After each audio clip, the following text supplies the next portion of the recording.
interesante para partir, así que avancemos. Buenos días a todos, buenos días a todos y a todas. Y segunda reunión del Comité Técnico de System Approach. En la reunión anterior se planteó la necesidad de poder un poco tener información base de cómo funciona todo esto, un poco para que todos estemos bien claros de las fases, y en base a eso luego empezar a trabajar en las brechas que los productores y toda la organización puedan tener en esas fases para poderlas abordar en acción. Así que hoy día va a estar FDF y el Servicio Agrícola y Ganadero, que nos van a entregar esa información, y luego entraríamos, luego de las dos exposiciones, entraríamos en una fase de conversatorio y pregunta para que empecemos a trabajar. Así que, sin más, creo que podemos partir. Está David y está Carolina de FDF, que van a partir entonces con esta primera entrega de información, y luego vendría el Servicio Agrícola y Ganadero. Así que David y Carolina, por favor. Sí. Yo voy a hacer una presentación pequeña, cortita. Acá. ¿Va a poder cargar el PowerPoint, Carolina?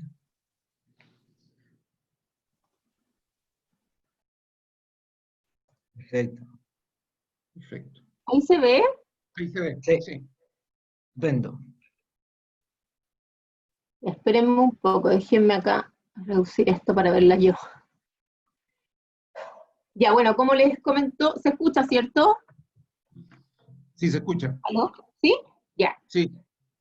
Como les comentó Nelson, a nosotros nos solicitaron preparar la presentación para comentarles en qué consiste el System Approach, ¿ya? Entonces, ¿cuál es el problema actual? Actualmente Estados Unidos exige realizar una fumigación en puerto de origen o destino. Principalmente esta fumigación es realizada en destino, y para someter la fruta a este proceso, la fruta debe ser calentada, por lo tanto es sacada de la cadena de frío, ya que el bromuro de metilo requiere una temperatura por sobre los 15 grados Celsius para ser efectivo. ¿Ya? Por otra parte, tenemos un valor asociado a esta fumigación, que es aproximadamente 25 centavos de dólar. ¿Por qué usamos el bromuro de metilo? Porque es considerado un tratamiento cuarentenario, sin embargo, provoca fitotoxicidad en la fruta. ¿Qué es el System Approach? Son una serie de medidas de mitigación individualmente y en forma conjunta reducen el riesgo de la plaga, ¿ya? Es necesario a lo menos 2 medidas independientes para constituir un System Approach, y es equivalente a un tratamiento cuarentenario en su eficacia. ¿Ya?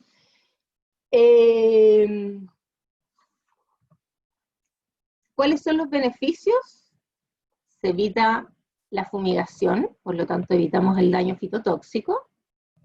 La fruta queda disponible más rápido para el recibidor y no se rompe la cadena de frío.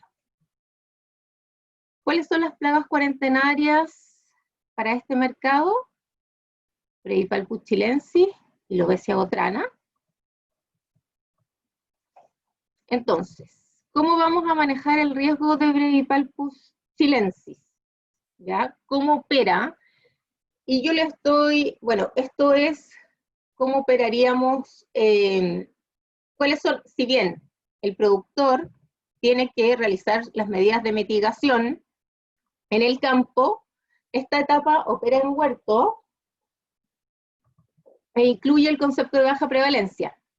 Entonces, de 1 a 30 días antes de cosecha, un laboratorio autorizado por el SAC tiene una lista de laboratorios autorizados, ¿ya? Son aproximadamente 8 o 9 laboratorios autorizados que pueden realizar este trabajo, y se toma una muestra de 100 racimos. Estos racimos son analizados en laboratorio por la técnica de rastreo por lavado. Y acá tenemos dos posibles resultados. Uno es tener 0 ácaro vivo o ácaro muerto, que significa que es aprobado el sitio de producción. Y si tenemos un ácaro vivo en cualquiera de sus estadios, huevo, ninfa, adulto, el huerto o sitio de producción es rechazado, ¿ya? Así manejamos el riesgo para Brevipalpus chilensis. Esta sería la última etapa que tiene que pasar el productor en el fondo, porque él antes tiene que hacer el manejo de sus aplicaciones fitosanitarias, del monitoreo, etcétera, etcétera. Después el manejo del riesgo de la obesia botrana también opera en huerto. ¿Y qué vamos a hacer acá? Vamos a hacer instalación de trampas con feromona para detectar adultos, ¿ya? Se instala una trampa cada 2 hectáreas. Las trampas deben ser instaladas a más tardar a fines de agosto, con una frecuencia de revisión cada 7 días y un recambio de feromona mensual.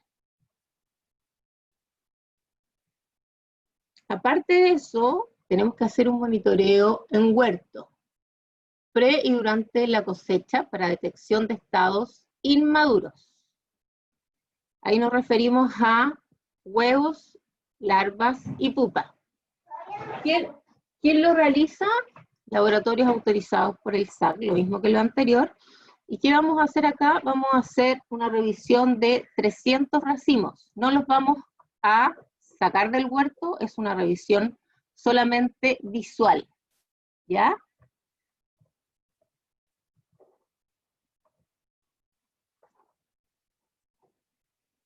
Por último, acá también tenemos lo mismo. Si no tenemos los posibles resultados, si no tenemos detección de adultos en trampa, y no tenemos detección de estados inmaduros, pasamos a la siguiente etapa, la etapa número 4, que es la inspección fitosanitaria. Y acá el USDA tiene que definir cómo lo va a realizar. Nosotros pusimos la tabla biométrica, esto va a quedar definido en el protocolo, y de acuerdo al tamaño del lote que se presente, es el tamaño de la muestra que se toma, ¿ya? Aquí se realiza una inspección visual de todos los racimos en búsqueda de ambas plagas cuarentenarias.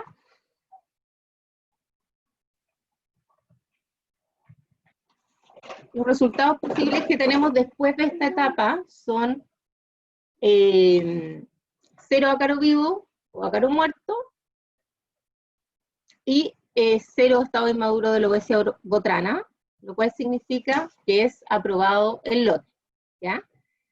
Si estamos expuestos a un eventual rechazo por el SAC si se supera el 4% de infestación de otras plagas, aunque no sean cuarentenarias.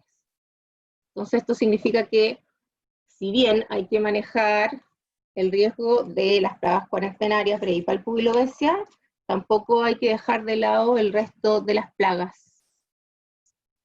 ¿Cuáles serían las responsabilidades del productor? Estructurar los sitios de producción, realizar el control de plagas, identificar las cajas cosecheras, realizar limpiezas de racimos,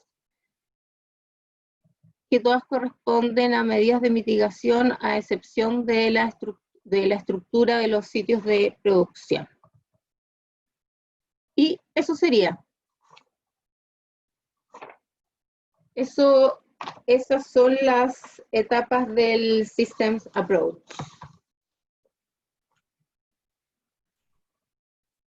No sé si alguien tiene alguna duda. Carolina, Y don David quiere ustedes, a lo mejor complementar con algo. David y Carolina, ustedes vienen trabajando ya de hace un tiempo en Atacama en estos temas. ¿Dónde, en estas etapas que tú nos mostraste, dónde están las mayores falencias de los productores que debieran abordarse? A ver, de acuerdo a los resultados que hemos obtenido, si bien ahí en la región, por ejemplo, no hay detección de estados inmaduros de Lobesia botrana, no hay detección de adultos en trampas tampoco de Lobesia botrana. Sí, lo que hay es detección de Brevipalpus chilensis. Y en eso estamos enfocados actualmente en trabajar en el GTT. Estamos trabajando en un programa fitosanitario. Estamos trabajando con distintos tratamientos y a partir de los resultados de eso vamos a elegir un tratamiento para ser aplicado en el fondo y está enfocado directamente para el control de Brevipalpus chilensis. Yo David. quería complementar un detalle en relación a las plagas cuarentenarias. Si bien hay que entender que el System Approach lo que hace es focalizar un trabajo específico sobre algunas plagas cuarentenarias, porque realmente las plagas cuarentenarias para Estados Unidos son mucho más que dos, ¿no? En este sentido, para recordar, por ejemplo, burrito lavid, proeulea, algunas especies chilenas de chanchito blanco, como el Pseudococcus meridionalis, por ejemplo, son cuarentenarias para Estados Unidos también. Por lo tanto, eso también va a producir un rechazo de lote, ¿eh? Eso hay que tenerlo presente. Pero en ese caso son rechazo de lote solamente y no se rechaza el huerto. La única manera de rechazar un huerto es por la presencia del trabajo específico para un System Approach que constituye para el manejo de riesgo específico de Brevipalpus chilensis y Lobesia botrana. Eso es para aclarar en ese contexto general. La lista del análisis de riesgo de plaga que se hizo en Estados Unidos con apoyo nuestro del SAC y FDF, constituye una lista aproximadamente de 21 plagas específicas en general de cuarentenarias, en la cual señala después el análisis de riesgo, pero vamos a tener que hacer un trabajo específico para dos plagas en particular, Brevipalpus chilensis y Lobesia botrana. Eso es para tener una idea. Les pongo un ejemplo. Oligonichus vitis, que está presente de manera importante en Copiapó, es cuarentenaria para Estados Unidos. Y así está en la lista del análisis de riesgo de plaga que se hizo para UAMS. Sin embargo, esta plaga solamente se ha detectado en hojas. Por lo tanto, si bien es cuarentenaria, no hay una medida especial o específica, pero si es encontrado en caso de casualidad en un racimo, van a rechazar el lote, ¿no? Eso es para ponerles un ejemplo, ¿no? de cómo opera desde la base de los análisis de riesgo que hace Estados Unidos. Perfecto. Tengo una pregunta, ¿es posible? Sí, por favor. Hola, mi nombre es José Luis Pizarro, agrónomo. Don David, ¿cómo están conversando el Plan Nacional de Lobesia botrana con toda la definición de trampas de feromonas con respecto, ¿cierto?, a System Approach y ayer, ¿cierto?, hubo una capacitación sobre el catastro de viña. Entonces hay una serie de conversaciones de sistemas, ¿cierto?, o de iniciativas que obligadamente se entrelazan. Y a mí me gustaría saber cómo lo ves tú en ese sentido y cómo van a ir en el tiempo acomodándose, porque efectivamente hay cosas que a mí me llamaron la alerta, porque para la zona norte el Plan Nacional de Lobesia botrana hablaba de una trampa cada 2 hectáreas, o sea, cada 10 hectáreas mínimo, y escuchaba, ¿cierto?, que planteaban aquí 2, y las fechas de muestreo cada 7 días también se plantean con otros números. Entonces, me gustaría saber cuál es la reflexión al respecto sobre todos estos sistemas o todas estas iniciativas que deben en algún momento tener una correlación.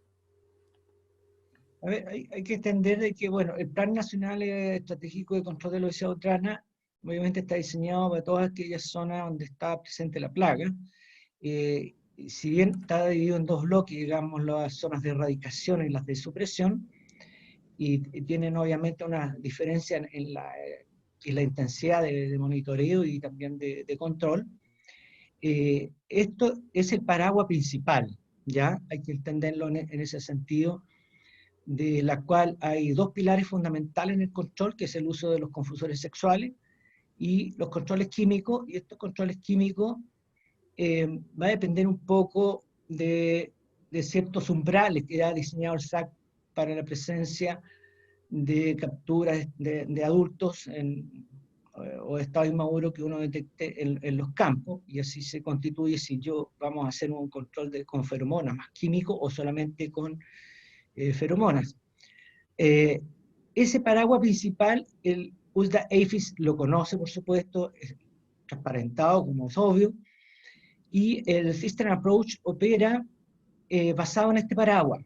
Ahora, lo que se le agrega a este paraguas es que cada sitio de producción tiene su propio sistema de monitoreo, ¿vale? Es decir, si hay una densidad de 1 cada 10 hectáreas, ese es un tema. Pero cuando yo tengo mi sitio de producción, yo tengo que diseñar mi instalación de trampas basada en mi sitio de producción. Y obviamente que las trampas no pueden interferirse entre sí mismas. Hay toda una claridad, ¿no es cierto? Que tú no puedes tener a menos de 100 metros de una trampa a otra, porque obviamente hay un traslape y puede haber una interferencia en trampa, y esto obviamente, todas las trampas están georreferenciadas por el SAC, por lo tanto eso no va a constituir un problema del diseño general. Ahora, un punto importante, en los System Approach, en este caso de Estados Unidos, uno tiene que excluir 100% el uso de confusores sexuales. Eso es una cosa que ocurre, está puesto en el protocolo y en la conversación, en el protocolo de la discusión del System Approach, que está actualmente lo tiene el USDA-APHIS y también obviamente nosotros. Y es un tema que hay que tener presente, sobre todo en aquellas zonas de supresión o en algunas otras zonas que se está utilizando solamente confusión sexual. Entonces, para eso uno va a tener que retirar los confusores, porque obviamente, si tú usas confusores, la trampa pierde efectividad, digamos, no tiene ningún sentido, porque se apaga la trampa, no hay cómo detectar la presencia del OS, porque se confunde la bola y ya no sabe para dónde ir. Así que así más o menos funciona el marco, y eso va a funcionar de esa manera. No sé si te responde la pregunta que me acabas de hacer. Sí, don David, claro, a mí me genera todavía una suerte de confusión en ello, porque cada trampa, con el Plan Nacional de la Obesidad Botrana, cada trampa tiene que estar autorizada por el Servicio Agrícola y Ganadero, ¿cierto? Entonces, Sí. uno no, y en este sentido de los traslapes también es fundamental, como bien lo señalas, o si no, la polilla efectivamente se queda en alguna parte, ¿cierto? Y hace presencia y efectivamente puede tener las reproducciones que correspondan de acuerdo, ¿cierto? A la zona que estamos hablando. Entonces, System Approach baja, ¿cierto?, al alero del SAC en función de todos los elementos que tiene este servicio público. Sí, pues es un conjunto, pues el System Approach va a estar bajo el paraguas del programa nacional. Bueno, el SAC nos puede explicar mucho más detalle, pero digo, toda la información de las trampas están georreferenciadas. Aquí no hay ninguna interferencia o un enredo o sea, no son incompatibles, eso quiero decir. El principal paraguas es el Programa Nacional de Control de la Obesidad Botrana, es el paraguas, y tú insertarás tus huertos dentro de este gran programa, en la cual vas a tener que hacer cosas adicionales, como por ejemplo instalar trampas en tu campo, porque este es un sitio de producción que es individual, independiente a los vecinos. Ahora, hay que tener presente que va a haber un buffer, o sea, a ver, el System Approach para uva de mesa va a ser aplicado para todo el país, o sea, no hay restricciones de regiones como va a ocurrir con los arándanos de Ñuble y Biobío, como ahí van a autorizar el Ñuble y Biobío y a nadie más. Entonces, aquí en el caso de la uva, así como nos explicó don Rodrigo Astete en otra reunión, no hay restricciones de zona, ni región, etc. Entonces, ahí En el caso de regiones, no va a ocurrir en Copiapó porque no tienen lobesia prácticamente. Entonces, si tú vas a otra zona, si hay una captura y ese huerto va a ser rechazado, se van a generar 200 metros de radio en la cual tú puedes arrastrar a tu vecino incluso. O sea, si a ti te pillan una lobesia, estamos a 200 metros y hay un vecino que no tiene ninguna captura, lamentablemente también se va a ir rechazado el huerto porque hay una zona buffer, así por lo que recuerdo yo en el protocolo que está en el UDAIFID. Pero hay que entender eso, que estas cosas se integran, están integradas. ¿Okay? Perfecto. Me queda Don David, muy claro. una consulta. Entendiendo yo de que en estas zonas de supresión que están usando, o ya hay una restricción en cuanto a las normativas que se va a firmar con respecto a los confusores sexuales para el control, eso implica también que pueden haber alternativas distintas al control biológico para atenuar la propagación en zonas de supresión para este tipo de plagas del grupo alpuchilensis. ¿Hay alternativas más allá del tema de los supresores sexuales?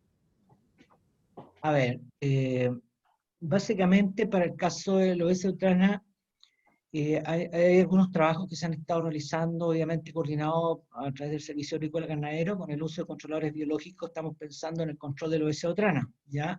No hablemos de Breipar, pues es otro animal distinto, en la cual también se ha trabajado. Tenemos un proyecto a ver si buscamos algún controlador biológico para Breipar chilensis, pero veamos el Programa Nacional de la Obesidad. La obesidad, tanto trabajo de línea, yo creo que aquí está presente también, ha hecho algunos trabajos para lo que es control de esta plaga mediante controladores biológicos y entomopatógenos.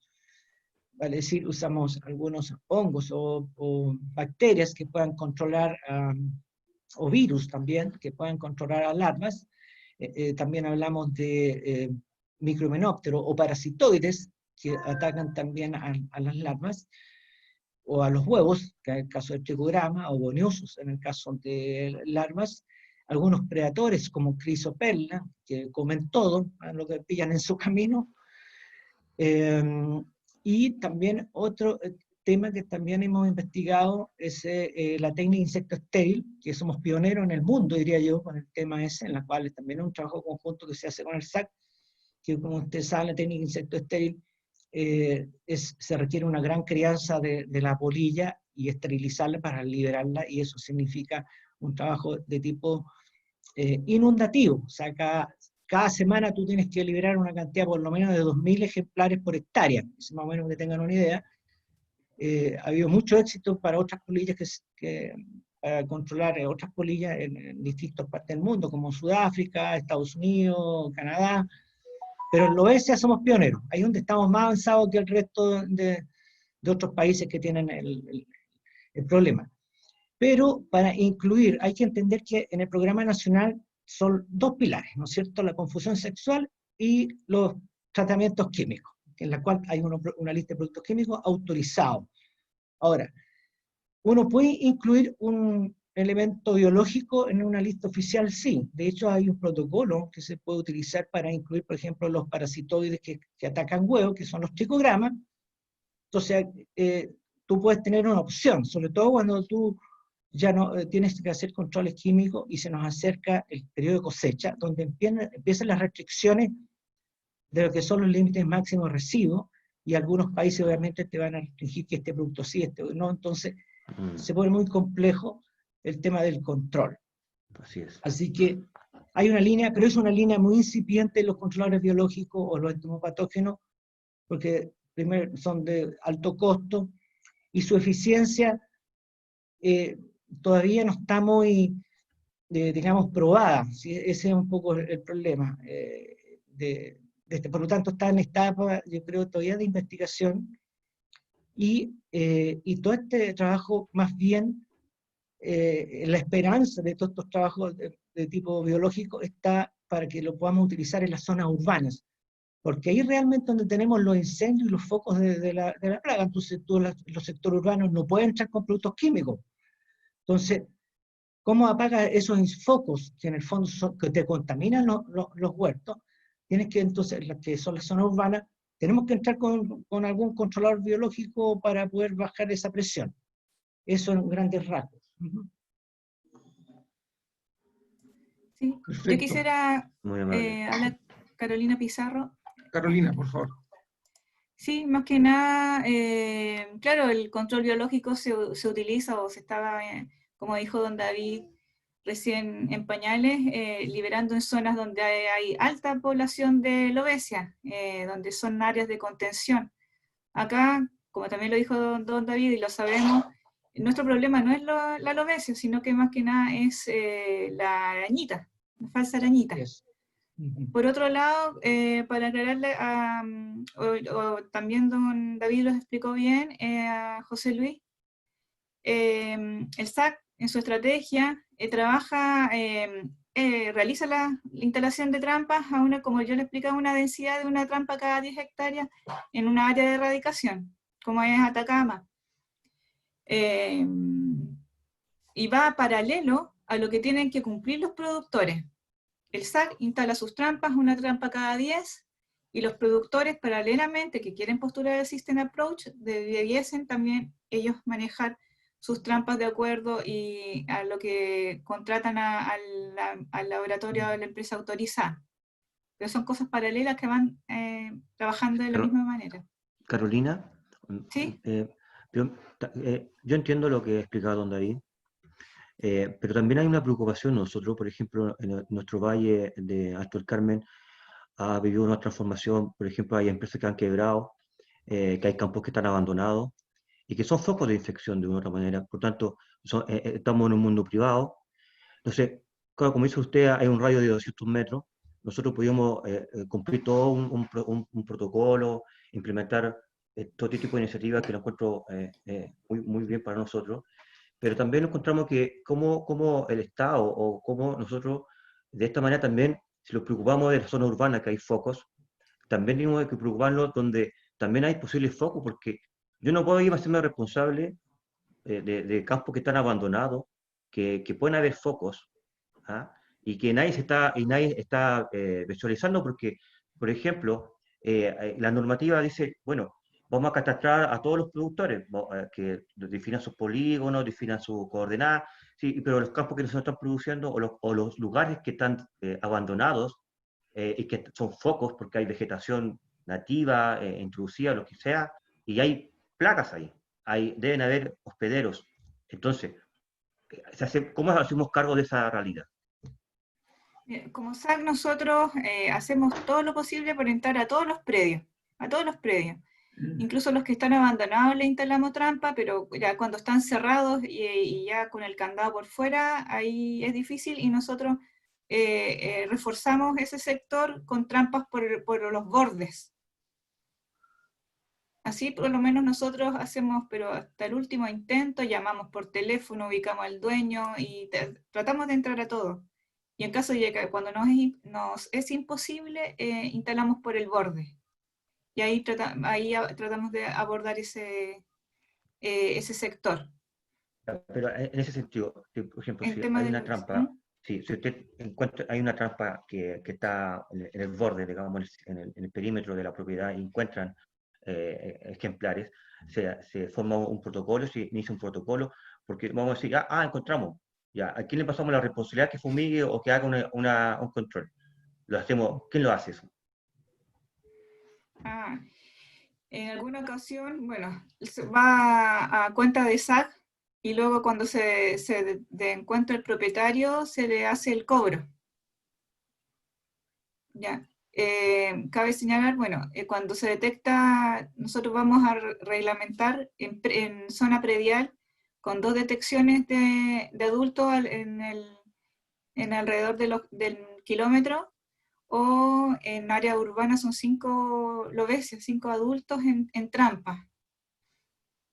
Y ahora a mí me gustaría complementar la importancia áreas que tiene acá en la región, al menos en la región de Atacama, ya que estamos en una zona de erradicación, y las capturas históricas que hemos tenido de lobesia, nosotros siempre hemos creído que son como acarreadas, por así decir, de la zona central.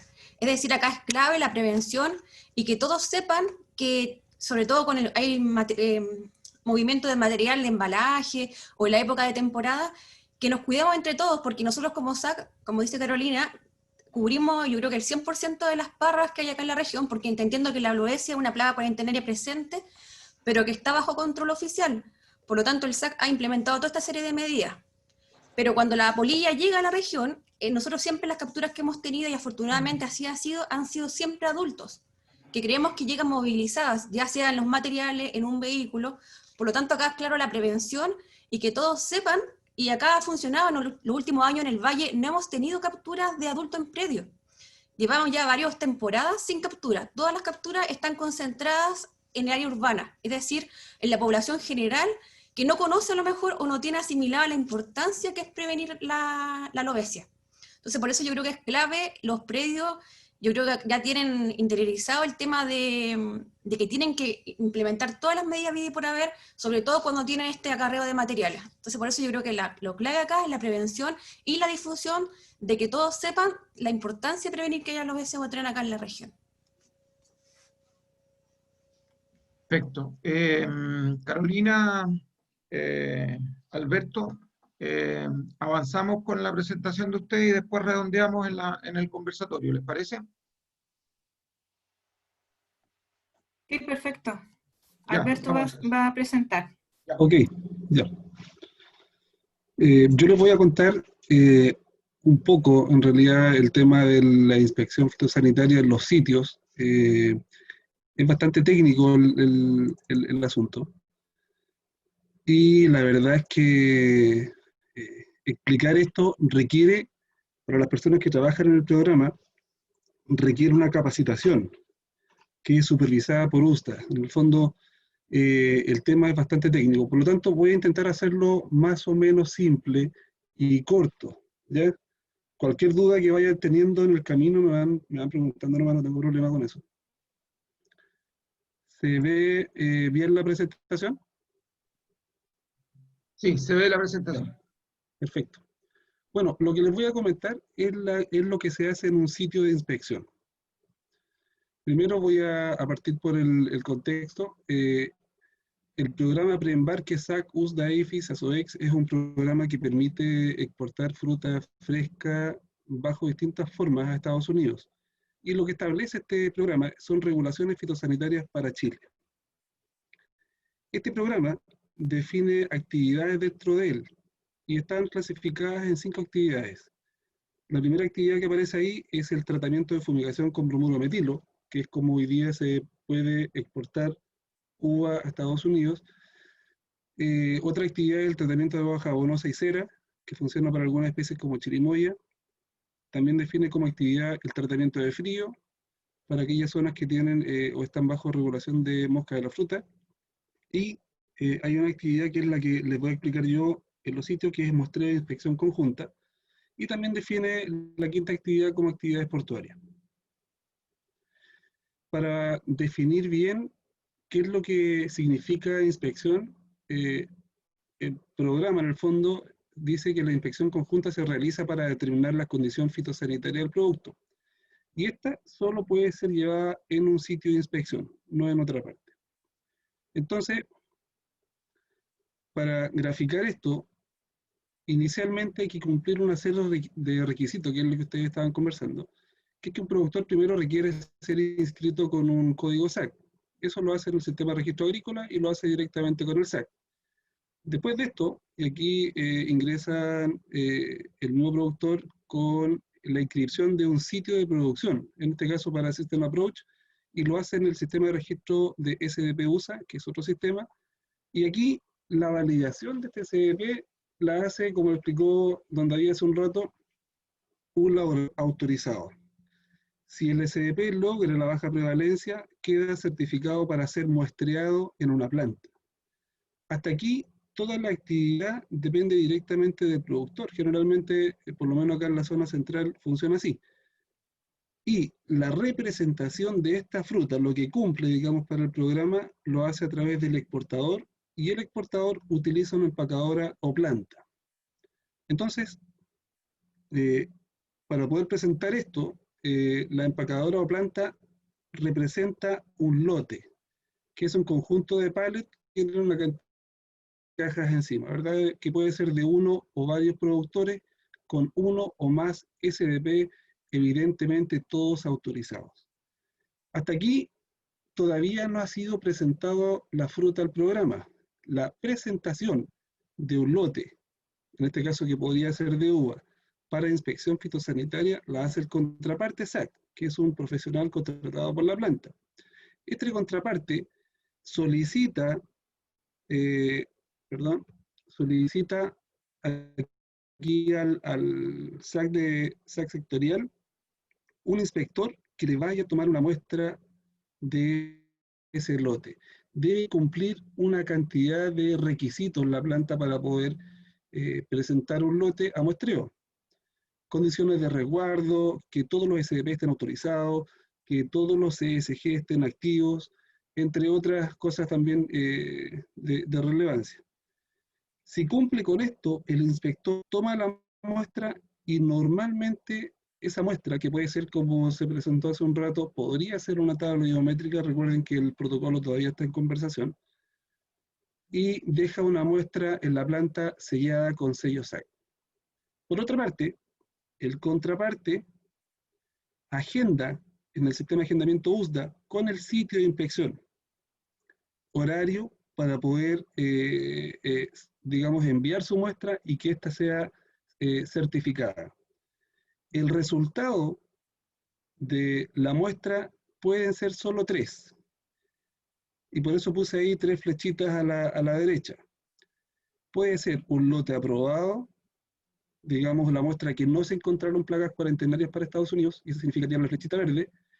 Podría ser rechazado por la detección de una plaga cuarentenaria para Estados Unidos, ya sea abundancia, plaga cuarentenaria u otro objeto que cause rechazo, o podría resultar también sin inspección. Y es lo que les voy a explicar un poco más adelante.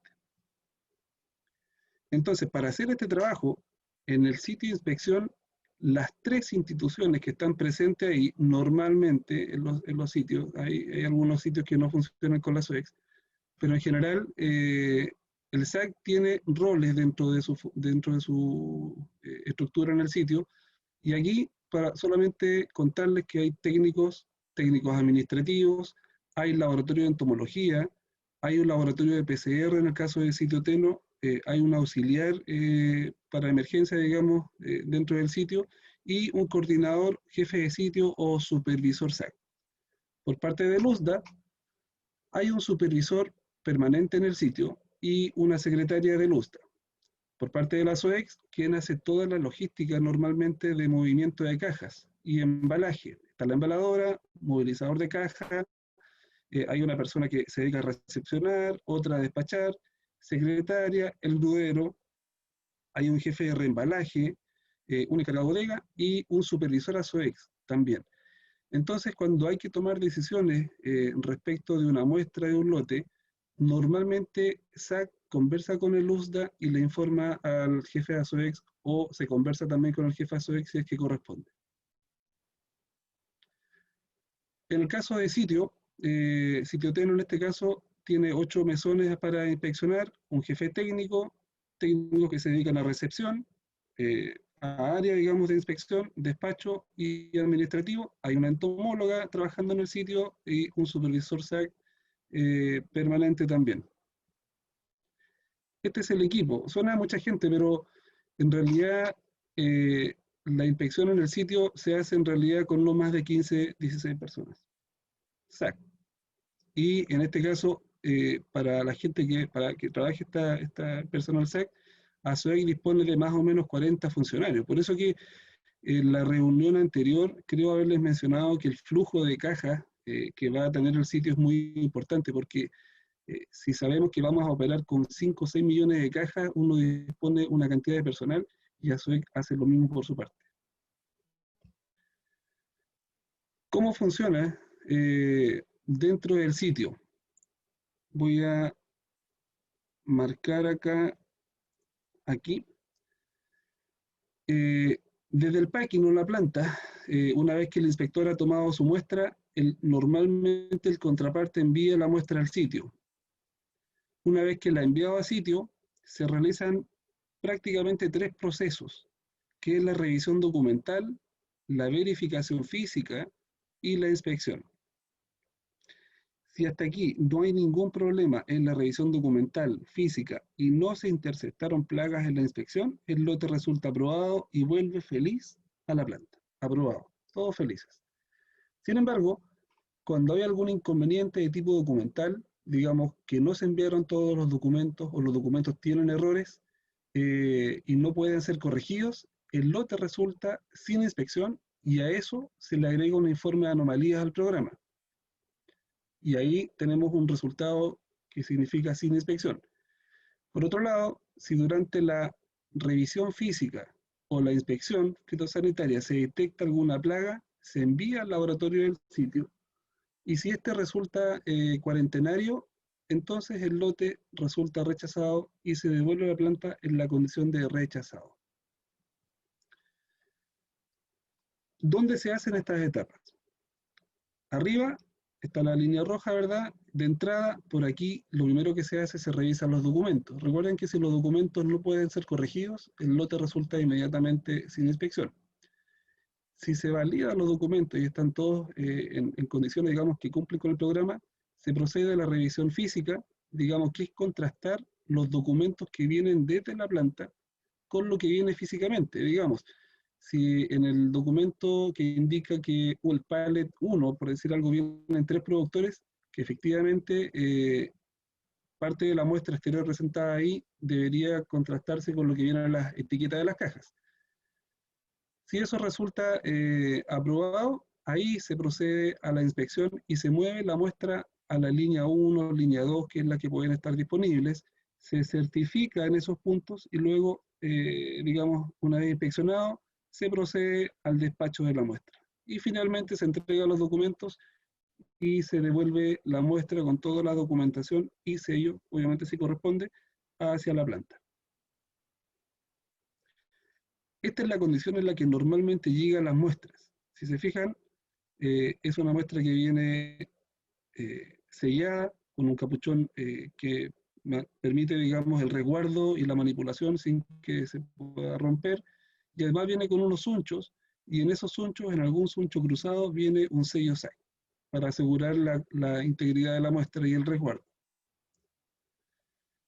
Esto en la práctica, si bien allá en la primera izquierda dice verificación documental, aquí se revisan los documentos, en esa esquina están los inspectores técnicos revisando documentación, ahí está el capuchón, estas muestras de acá ya se abrieron los capuchones, y aquí se realiza la verificación física, y si esto está, digamos, en condiciones, se procede a la inspección y la muestra sigue su camino dentro del proceso del sitio.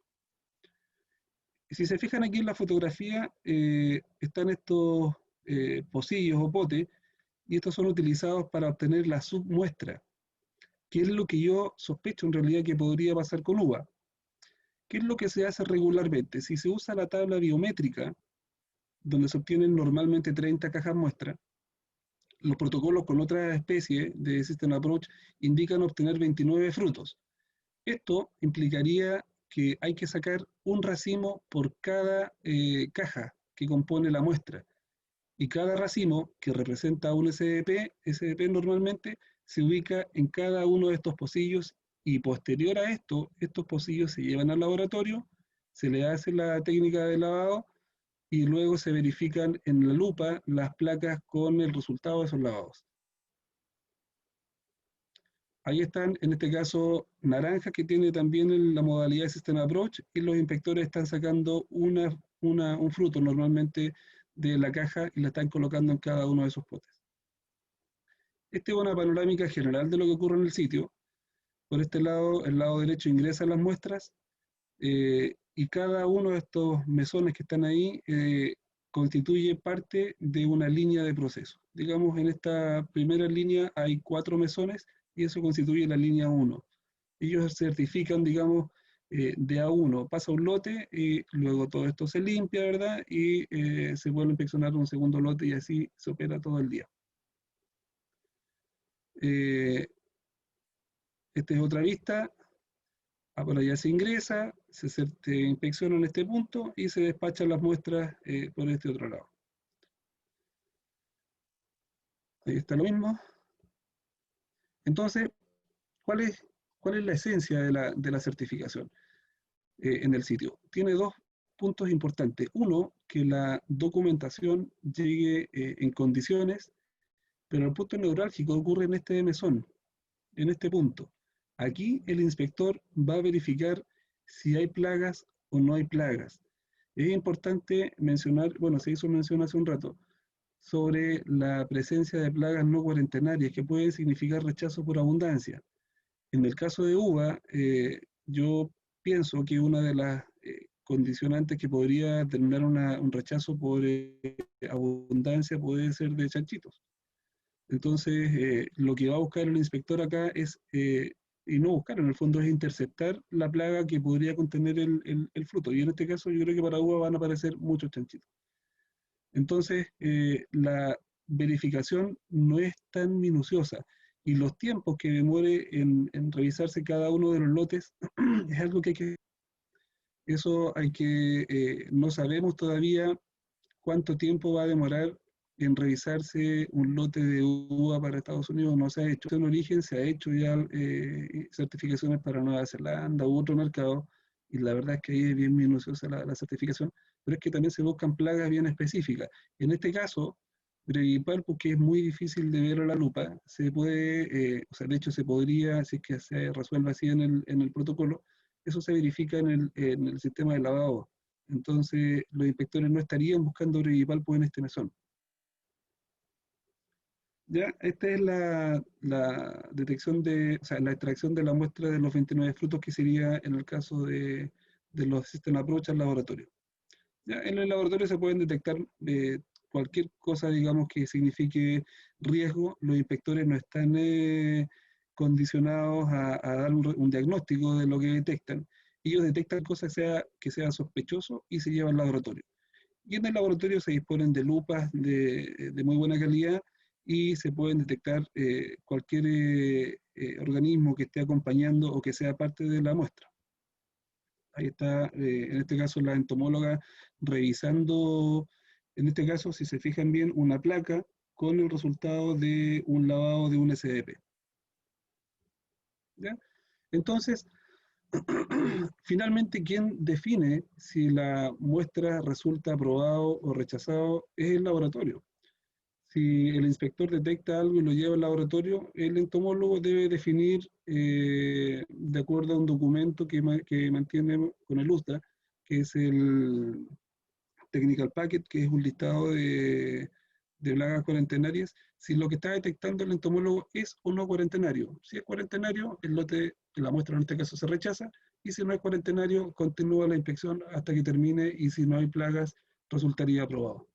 ¿Ya? Esto se refleja en este documento, que es una planilla muestreo para inspección. Si se fijan, en el lado superior derecho hay 3 columnas: aprobado, sin inspección y rechazado. En este caso, esta planta que envió 3 lotes de manzana al sitio, resultó con 2 lotes aprobados y un lote rechazado. Los 2 lotes que estaban aprobados se devuelven a la planta con sello, y el lote que está rechazado se devuelve sin sello, evidentemente, y con este timbre que significa mercado interno, más o menos, internal market. Y los que están aprobados con este timbre que significa inspect and release, inspeccionado y aprobado. Y acá abajo, la causal del rechazo, de este que está acá arriba, que sería Leucoptera cinuela, con la información correspondiente a ese rechazo. ¿Ya? Entonces, si la muestra que se devuelve al sitio resulta aprobada, desde la planta deben solicitar un inspector para poder, digamos, despachar la muestra, perdón, el lote completo al puerto y de ahí a Estados Unidos.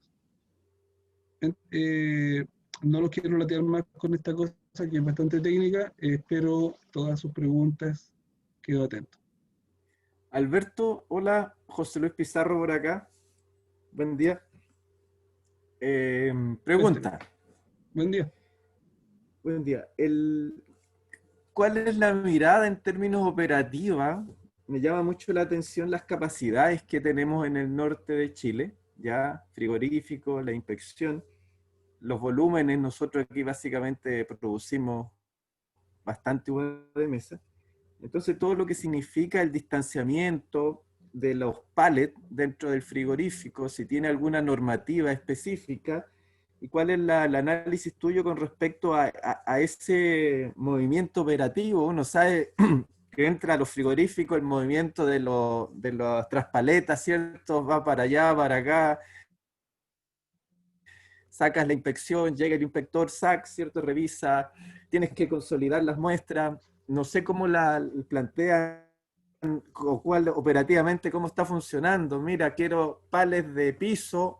¿Llevan piso estos palets o son todos, o pueden montarse uno sobre otro?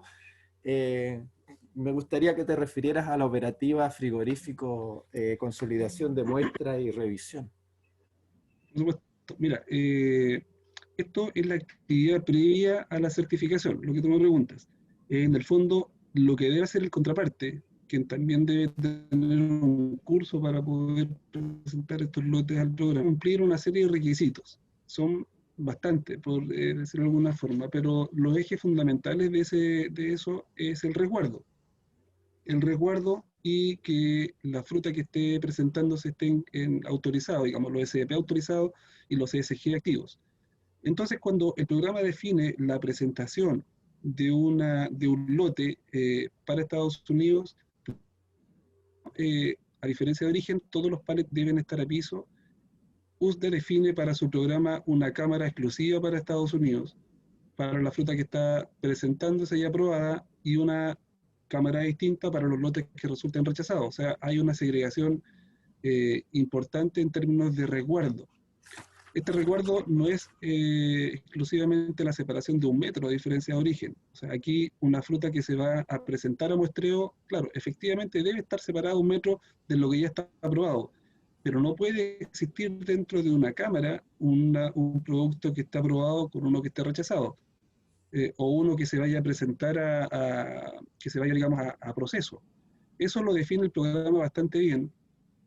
Hay un librito, un librote más o menos grande de varios capítulos, que el instructivo operacional, y la verdad es que podría resumirlo ahora brevemente lo que te estoy contando, pero es mucho más extenso de lo que yo te digo.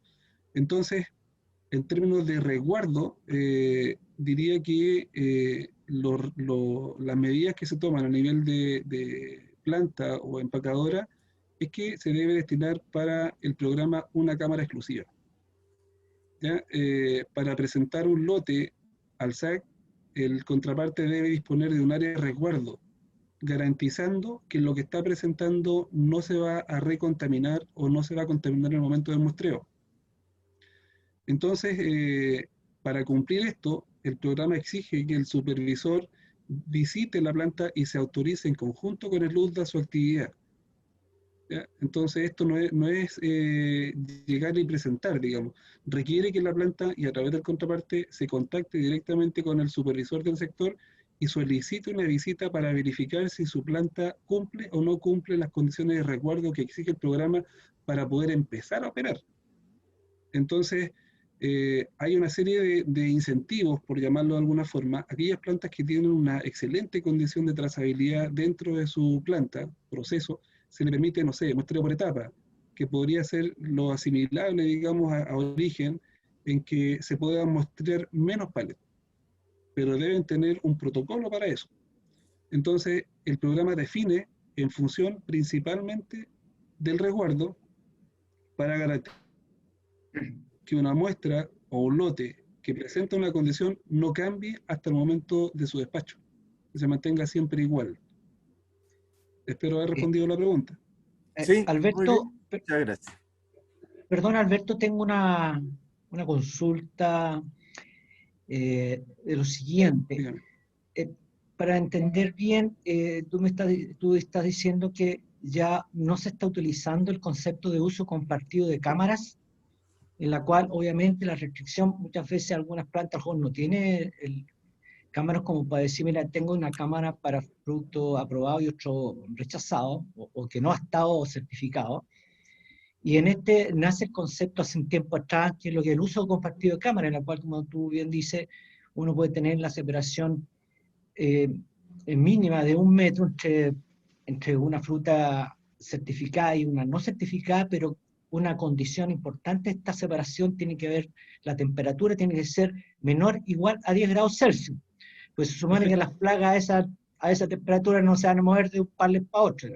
Yo no sé si ese es un tema, y el otro es el enmayado también, que se usa mucho para separar zonas, digamos, ¿cierto? Donde hay procesos que uno puede estar haciendo en paralelo, no sé, fruta que va para otro mercado y tengo fruta de Estados Unidos, por lo tanto tengo que usar todo un sistema de enmayado también.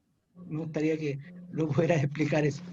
Sí, efectivamente, como usted lo menciona, don David, funciona, digamos, el concepto de cámara de uso compartido. Se puede mantener en una cámara lote aprobado con lote aprobado, pero siempre el concepto es mantener la condición de temperatura.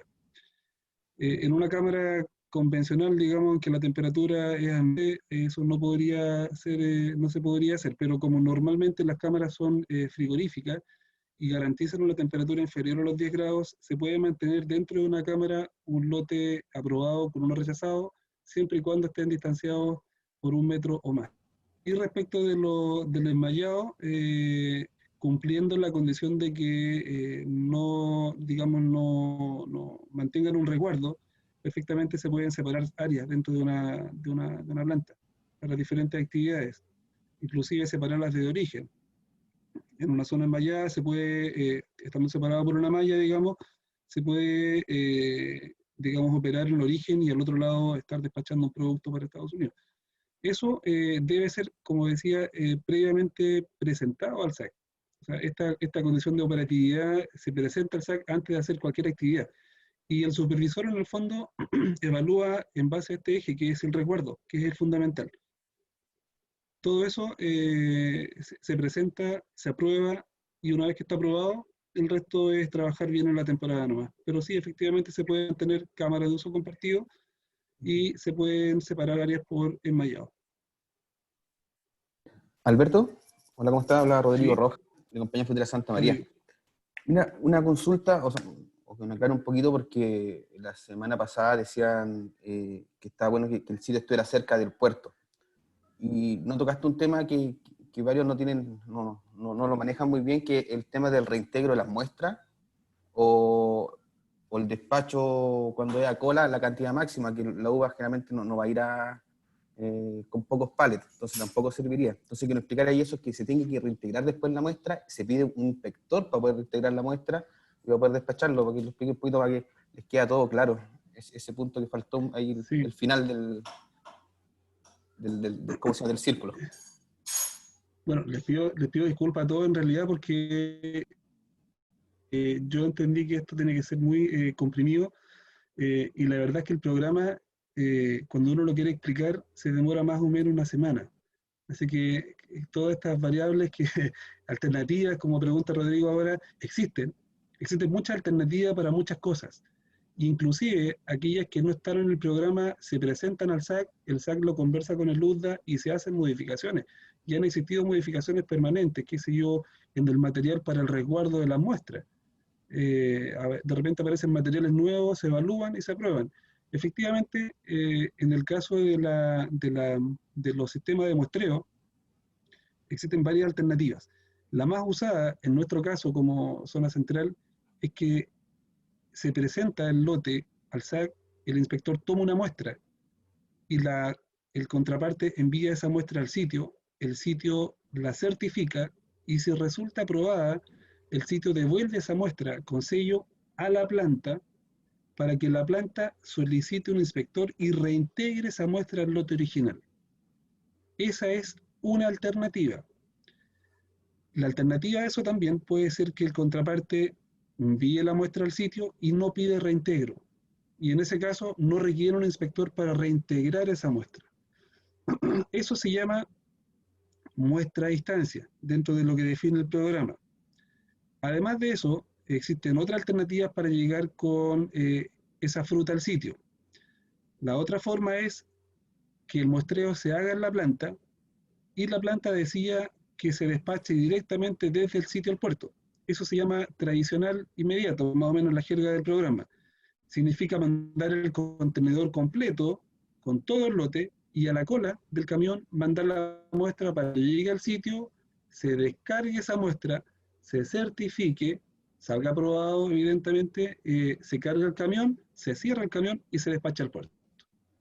Eso se hace, también es una alternativa dentro del programa, que se llama tradicional inmediato, que es mandar todo el lote y la muestra ya tomada desde la planta para poder despachar desde el sitio al puerto. Además existe otra posibilidad. La otra posibilidad es que cuando la planta normalmente no cumple los requisitos que pide el SAC, que no tiene cámara de uso compartido, que no tiene zona de resguardo, que no garantiza el resguardo dentro de la planta, tiene una alternativa, que es lo menos usado obviamente, que es mandar el lote a muestrear al sitio.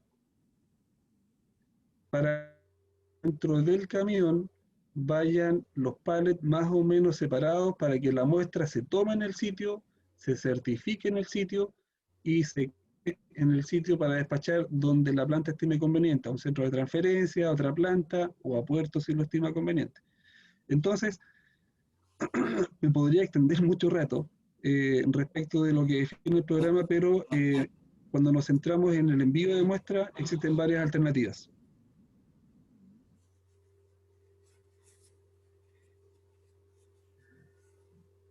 Alberto, ¿Sí? en el ejemplo que diste de manzana, se indica el destino del rechazo. ¿Qué pasa con la fruta que se rechaza? ¿Puede seguir en viaje a Estados Unidos entrando a fumigación? Porque en el ejemplo que diste indicaba mercado interno, entonces me llamó la atención. Sí. Bueno, el programa para todo tiene muchas alternativas. Y aquí voy a dar dos condicionantes. Primero, si el insecto que se detecta en la muestra es acompañante, ¿ya? Que no es propio, digamos, no es un Brevipalpum, no es una larva de Lobesia, no es una larva de Proeulia, no es estado inmaduro. Si fuera un acompañante, por ejemplo, un burrito, un Opactus, ahora un Panthoporus, un Panthoporus Xanthographius, ¿ya? Como es de tamaño grande, permite reembalar. Primera condicionante, si el insecto detectado o la muestra detectada permite reembalar o no reembalar. Esa es la primera condición. Cualquier insecto, estado inmaduro, un huevo, una larva, que no permita reembalar, significa que la muestra no puede ser presentada nuevamente al programa. Porque efectivamente indica que el insecto detectado no se puede extraer con un reembalaje. Ya, suponiendo que la muestra puede ser reembalada,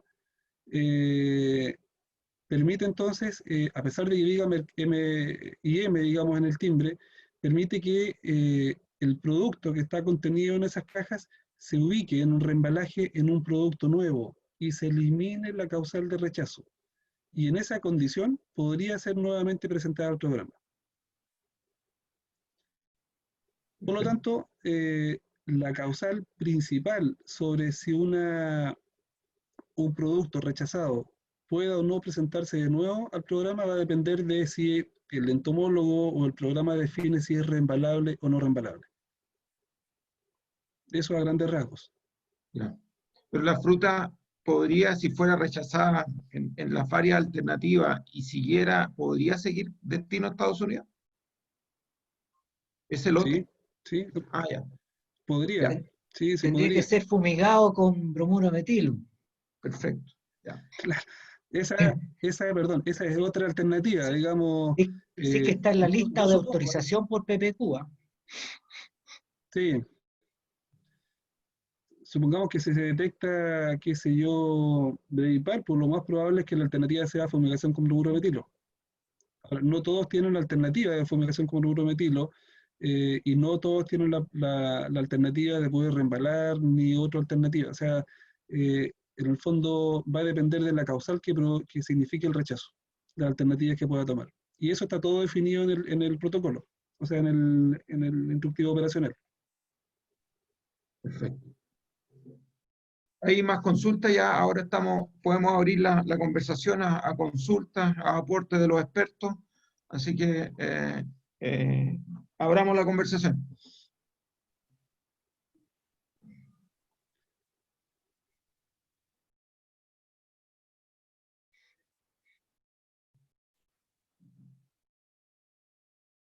Ah, quedó claro, parece. Sí, parece que sí. Recordando por el tema de lo que menciona Alberto, sácame una duda, es lo que se llama disposición de lotes rechazados, ¿ah? En la cual se le consulta, si hay un rechazo, al dueño del lote, ¿no es cierto? ¿Qué va a hacer usted con la fruta? Va a ser en función, obviamente, a lo que se le ha detectado, si va a reembalar, o simplemente puede decir el productor, ¿sabe qué más? Lo voy a, mercado interno nomás, a veces, no voy a mandarlo a ninguna parte. No es una condición obligatoria, sino que es una decisión que deberá tomar el productor en algún momento. Perfecto. Alberto, buenos días.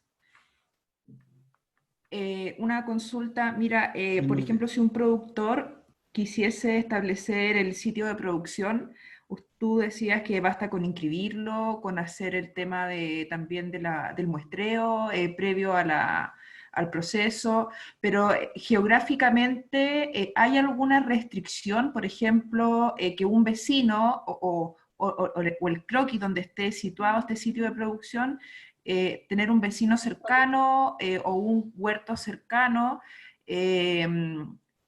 a pocos metros, no sé, un huerto orgánico, por decirte una cosa, y que no realice aplicaciones?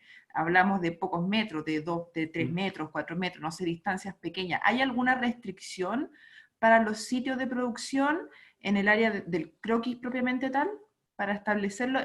Viendo un poco desde el punto de vista que hay huertos que colindan con casas, con domicilios, que tienen parrones, que tienen otros árboles frutales que pueden ser hospederos. Viéndolo como desde ese punto de vista, ¿habría alguna limitación donde a lo mejor no todos los productores podrían establecer el sitio de producción?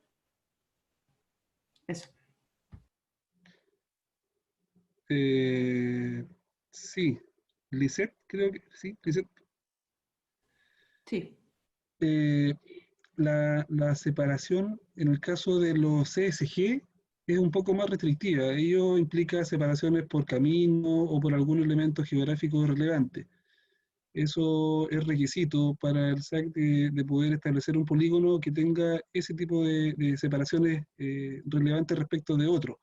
Sin embargo, para el caso de los SDP, muchas veces basta con un camino, a veces un cuartel separado por un pequeño camino de otro cuartel podría significar la inscripción de un SDP. No es restrictivo. Sin embargo, si consideramos el potencial riesgo de un huerto orgánico vecino cercano, la inscripción de ese SDP lo más probable es que resulte rechazado. Pero eso no es una restricción impuesta por SAC, es una planificación por parte del productor. No tiene restricciones, digamos, puestas por el SAC para que esté separado, digamos, tantos metros. Basta con un camino incluso de un cuartel a otro para poder establecer un SDP. No es requisito del SAC, sino que sería un problema de planificación el establecer un SDP al lado de un huerto orgánico. Ese tema interesante, Alberto. Me gustaría ver si me puedes precisar para poder entenderlo mejor estos sitios de producción. Y pensando teóricamente, un campo, ¿cierto? Un productor que tenga 5 variedades de uva de mesa, ya él teóricamente podría tener, y que tenga 10 cuarteles, ¿cierto?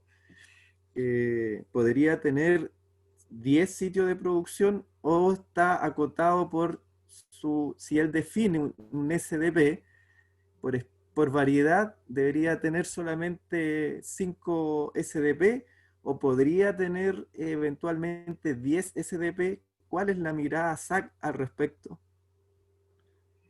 Mira, yo entiendo que al menos con las otras especies System Approach, la segregación de los SDPs tiene que ver con superficie.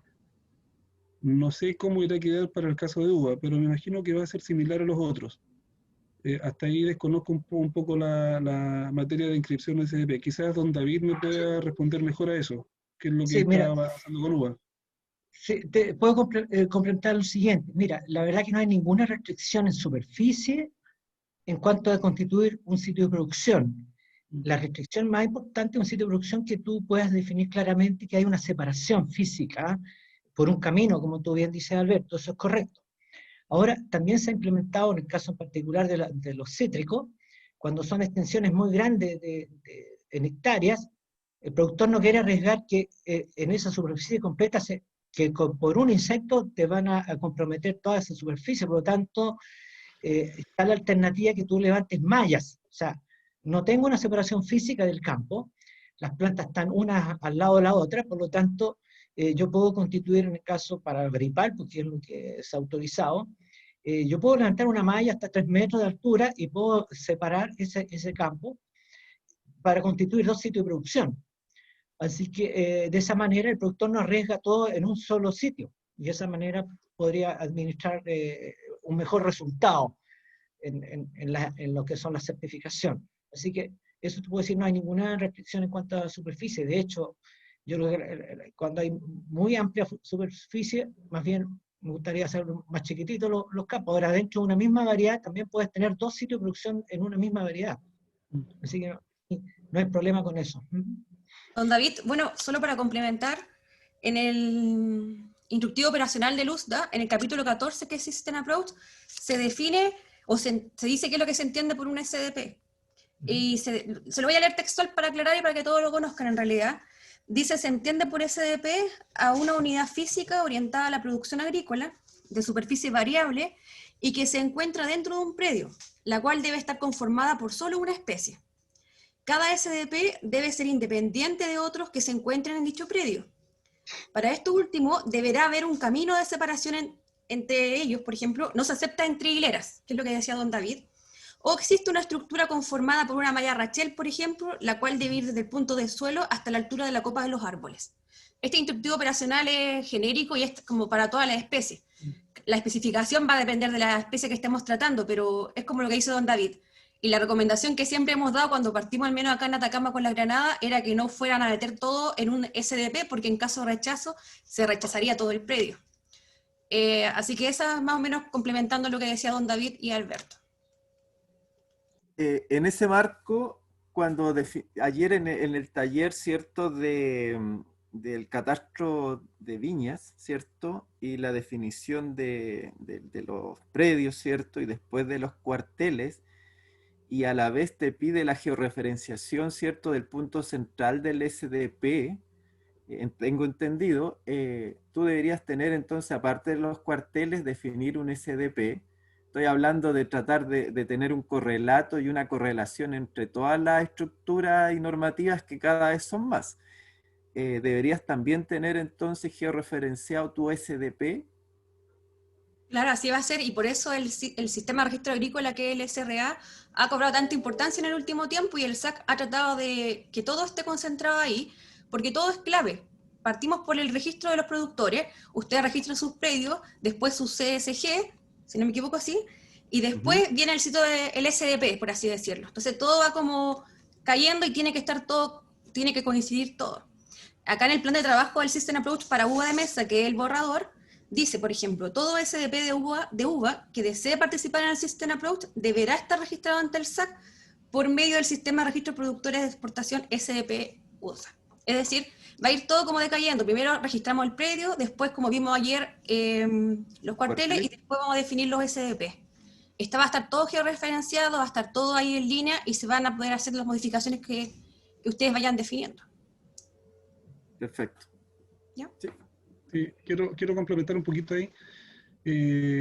Las restricciones que pone el SAC respecto de la configuración de los SDP es más que nada una decisión de manejo. Recuerden que el SDP es una unidad de manejo específico para el mercado de Estados Unidos, por lo tanto, podría el productor destinar, qué sé yo, de 10 hectáreas, 5 hectáreas de SDP, y lo puede repartir en 20 SDP si quiere hacer planes de manejo distintos en cada uno de ellos, o en todos iguales.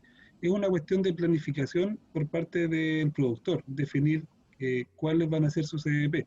Porque efectivamente, como dice May, si a un SDP se le detectase, por ejemplo, y aquí quiero ser bien categórico en lo que voy a decir, si se le detecta Lobesia o Brevipalpus, ese SDP queda descolgado para el resto de la temporada para exportar a Estados Unidos.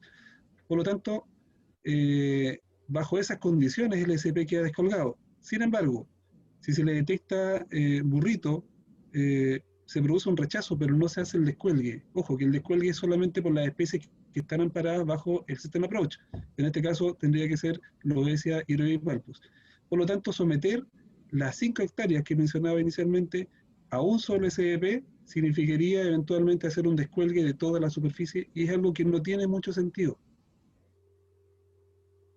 Sí, sí, lo entiendo. Sí estaba pensando porque como los SDP se certifican anualmente, tienes que tener súper claro tu operativa de manejo en terreno para no tener o no sufrir estos descuelgues masivos ante una sola variedad, ¿cierto? O un gran cuartel. ¿Ya?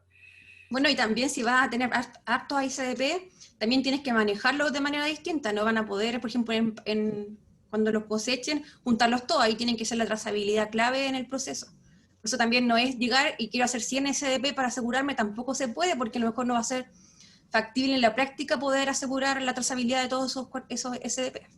Efectivamente, estaba pensando en esa operativa. Tiene que ser totalmente viable en terreno y no, entre comillas, maniarse, como digo yo, en terreno con todos los elementos que uno tiene Por que eso manejar. es una decisión estratégica que ustedes como productores van a tener que evaluar y definir a qué pueden asegurar, porque esa es la idea, que lo que ustedes vayan a postular o presentar, aseguren que no vayan a tener detecciones y que les permita seguir funcionando.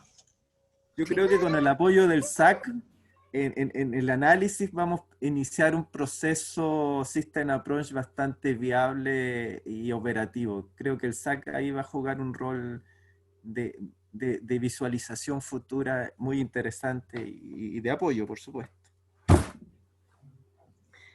También tienen que recordar que muchas veces la estrategia que han tomado los productores para ir constituyendo los SP, aparte de tener claro que hay una condición de muestreo que es de 1 a 30 días antes de cosecha. Entonces, mi grupo tiene que estar concentrado si yo tengo que definir variedades, si yo tengo que ponerla dentro de un paraguas lógico de muestreo. Eso por una parte. Y por otro lado, tenemos que considerar que muchos productores hacen prechequeo, digamos, hacen una preevaluación y mandan muestras, digamos, como ha ocurrido en los cítricos, como una estrategia natural, que nos mandan distintas muestras para ver si hay un SDP o un cuartel que puede ser riesgoso. Entonces yo trato de aislarlo, o sea, trato de dejarlo afuera, de manera de ser eficiente finalmente cuando hago la certificación oficial. Son planes que se hacen estratégicos, digamos, para la constitución del lote. Probablemente va a haber un muestreo para ir segregando sectores, digamos. Don David, en función de eso, y volviendo a la reflexión que decía la señorita May, yo entendiendo que el SAC ha jugado un rol preponderante en el control de Lobesia, y por eso tenemos los umbrales que tenemos hoy día en Atacama. Pero también mi reflexión estaba apuntada en la dimensión de Vivipapo chilense, en cuanto al tema de los sitios donde no pudimos inspeccionar como privados, entonces la medida es un esfuerzo de todos, compartido entre lo público y lo privado, y entendiendo la idea que plantea la señorita May. Por tanto, tenemos que definir de una manera el inicio de decir, bueno, como decía Carolina, vamos a tener ya pronto ya el estudio definido respecto cuál es el producto y cuál es su dosificación y cuántas son las aplicaciones que deberíamos aplicar. Por tanto, eso debería también ser acompañado también con ver y definir las zonas, en definitiva, cuáles son los lugares que podíamos tener hospederos y que donde no podíamos entrar los privados, y que de una u otra manera es importante, como usted le decía, abordar las ciudades, que son lugares donde hay mayor propagación, porque es limitante el control químico y es importante salvaguardar esas áreas, ¿no es cierto?, urbanas.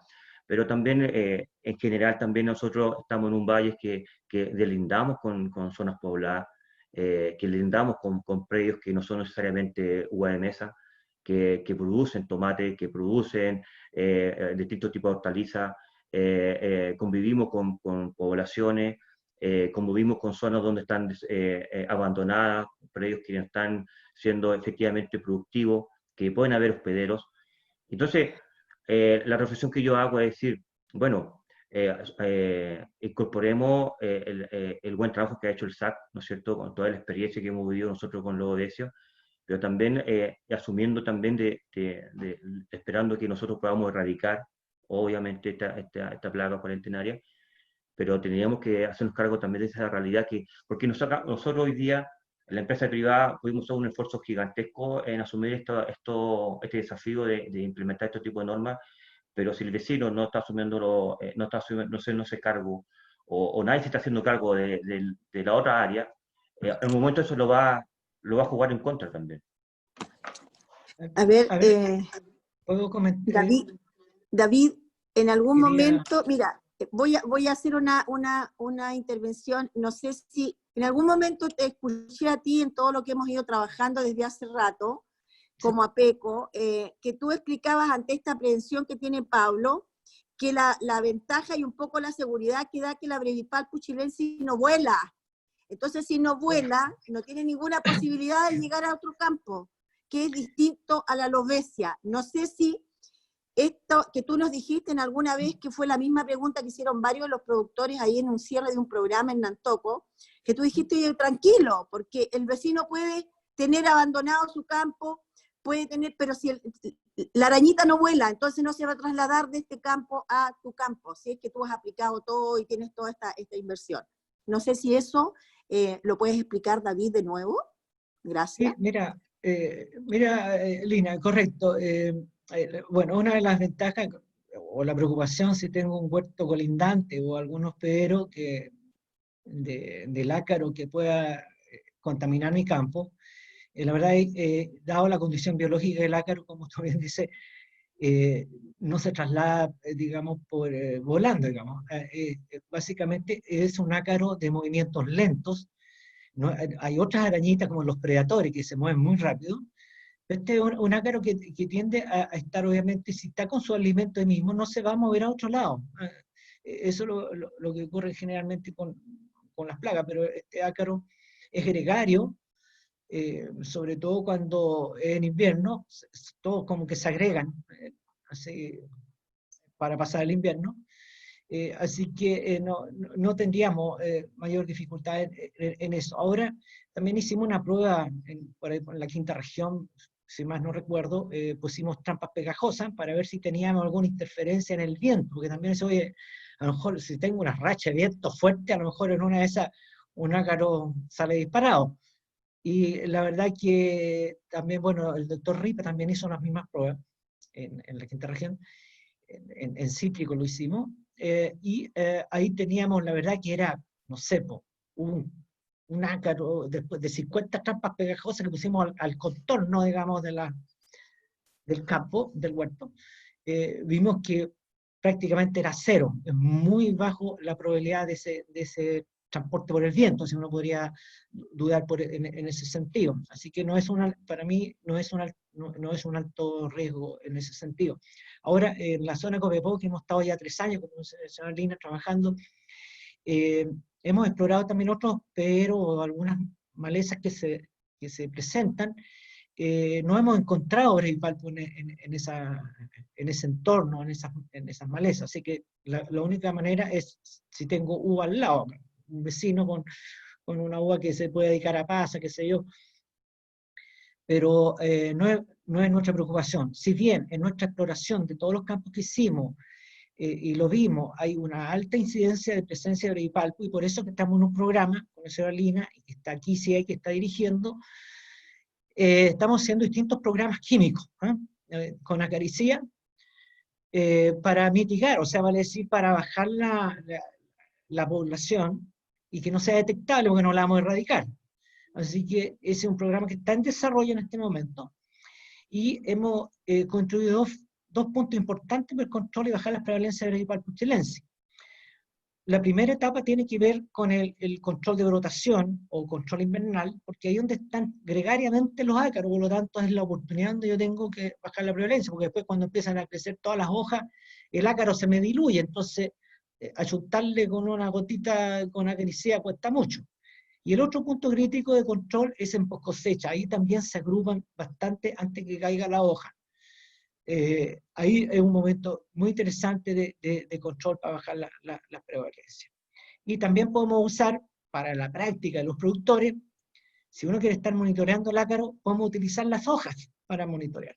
No es necesario que arranquemos los racimos para ver cómo estamos con ácaro o no ácaro, por lo tanto es una buena herramienta de monitoreo.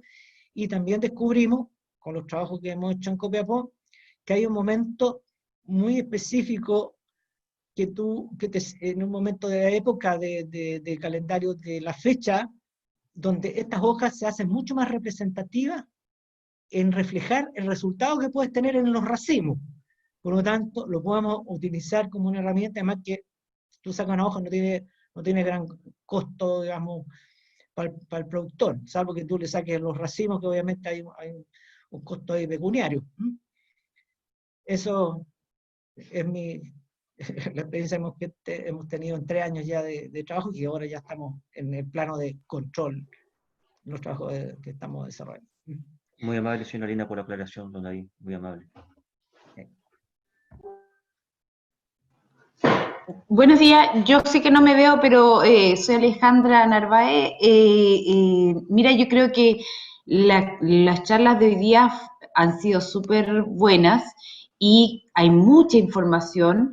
Yo quiero destacar que también no se asusten los productores que están en el chat, en el sentido de que aquí hemos trabajado durante 3 años en términos de campo, de muestreo, y el PTI, una de las funciones que tiene dentro de su programa es la transferencia de conocimiento a los productores de cómo vamos a ir implementando. Hay 3 consultorías que se deben contratar ahora, que van a empezar a estar en el proceso, que tienen que ver con 3 temas. Una, el tema del sitio de inspección propiamente tal, y cómo debe, y las otras 2 tienen que ver con el procedimiento, tanto en campo y el manual como de cortapalos para un productor, de todas las cosas y todas las aristas que debe cumplir para poder certificarse, generar un layout, generar todo el proceso y con todos los detalles de qué pasa, digamos, si me pasa esto, cómo diferencio el campo. Entonces, esas consultorías están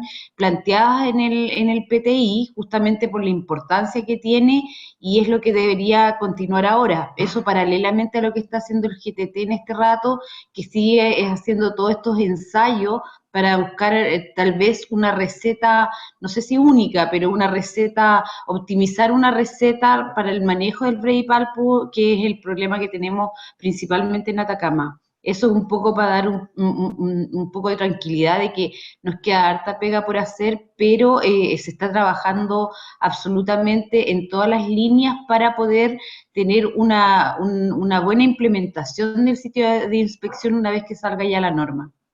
Y ese trabajo siempre se ha hecho, digamos, con la Seremía, con el SAC. Fundamental para todo este tema es el SAC. El SAC es nuestra entidad experta, y junto con FDF, y es lo que hemos estado trabajando durante estos 3 años. Eso para generar un poco de que sepan todos los productores que se va a seguir trabajando en cómo traspasar el conocimiento hacia ustedes respecto a la implementación. Bueno, yo sumándome un poco también a lo que dice Alejandra, nuestra gerente, la verdad es que agradecer a todos los expositores hoy día, bueno, a David, a Carolina y también a Alberto del SAC. Creo que ha sido bastante aclaratorio. Llevamos harto avanzado. Lo que sí me quedo en la preocupación, lo que presentó Carolina, que tendríamos que poner la feromona ahora del trampeo en los sitios de producción que los productores mismos van a elegir para sus campos. Tendríamos que poner estas trampas a fines de agosto, a más tardar. Entonces, ahí yo creo que vamos a tener que apurar el tranco, y los productores van a tener que ya decir quiénes estarían dispuestos a hacer esta simulación en esta temporada, para que podamos trabajar con esos sitios que entre el SAC y los productores van a definir para instalar las trampas que tienen que estar cada 2 hectáreas, porque lo que coloca el SAC a nivel país es una trampa cada 10 hectáreas, y donde nosotros vamos a tener que densificar esas trampas. Yo creo que ahí nos queda un trabajo, May, que tenemos que hacer con el SAC regional, y también tenemos que hacer ahí con David y Carolina, que han estado trabajando en el Valle, y también ahí, no sé, el Valle del Huasco, ver también cuáles serían los posibles sitios de inspección que les gustaría, sitios de producción que les gustaría involucrarlos en esta temporada a esta simulación que vamos a hacer. Eso es lo que yo veo desde lo que tendríamos más urgente por hacer en términos del tiempo. Señora Lina, yo mientras vimos la presentación de Carolina también me quedé preocupada y con hartas dudas en ese aspecto, porque no lo manejaba en totalidad ese aspecto particular de las trampas. Así que me comprometo a consultarlo hoy día a la brevedad con nivel central, aclarar algunas dudas que también tengo yo y mandarle la respuesta. Prefiero no opinar al respecto porque me quedaron muchas dudas, sobre todo el tema de las trampas. Ahí yo no manejaba, e incluso en el plan de trabajo que tengo acá yo impreso dice otra cosa, entonces me gustaría consultarlo primero antes de darle una respuesta definitiva. Pero le aseguro que de aquí hoy día o mañana le tengo la respuesta. Oye, hay que tener claro que cualquier cosa que se haga con trampa o en sitio de producción son simulaciones, porque todavía estamos lejos de que el USDA nos responda en cuanto al cuál va a ser la regla o el reglamento del sistema approach. Recordemos que el compromiso para tener esta regla es para fecha de diciembre. Esto supuestamente el USDA dice que podríamos tener una regla para comentario público, o sea, si fuese el caso de diciembre, tienes que agregarle 60 días más, que es más o menos el tiempo que toman los comentarios públicos, y después tienes que agregarle un montón de meses más para que salga la regla, y una vez que sale en el registro federal, tienes que agregar 15 días más para que el sistema funcione. Entonces, de acuerdo a toda la experiencia que hemos hecho en APESCO, de los monitoreos, que ya 3 años de monitoreo, no sé si tiene sentido que pongamos trampa ahora, porque ya vimos que en todos nuestros campos que hemos monitoreado no hemos detectado ninguna aloesia, salvo, ¿no es cierto?, las que ha encontrado el SAC en el sector urbano o donde por contaminación, ¿no es cierto?, como decía May, por la región metropolitana o otras zonas que llegan productos ahí, ¿no es cierto?, ahí se escapa una aloesia y queda capturada ahí mismo.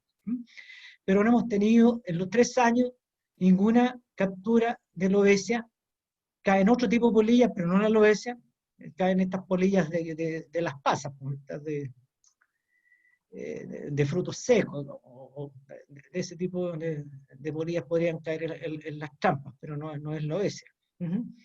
Bueno, así que esa es mi gran pregunta, no sé si tiene sentido implementar todo un sistema nuevo. Yo creo que tenemos que concentrarnos ahora en matar la braquiparpuchelense. Yo creo que ese es nuestro foco hoy en día. Bueno, solo decirles que las trampas de alopecia por parte del SAC, que son las que Sistema Nacional de Trampeo, ya están instaladas, o estamos instalándolas durante agosto, porque la revisión comienza en septiembre.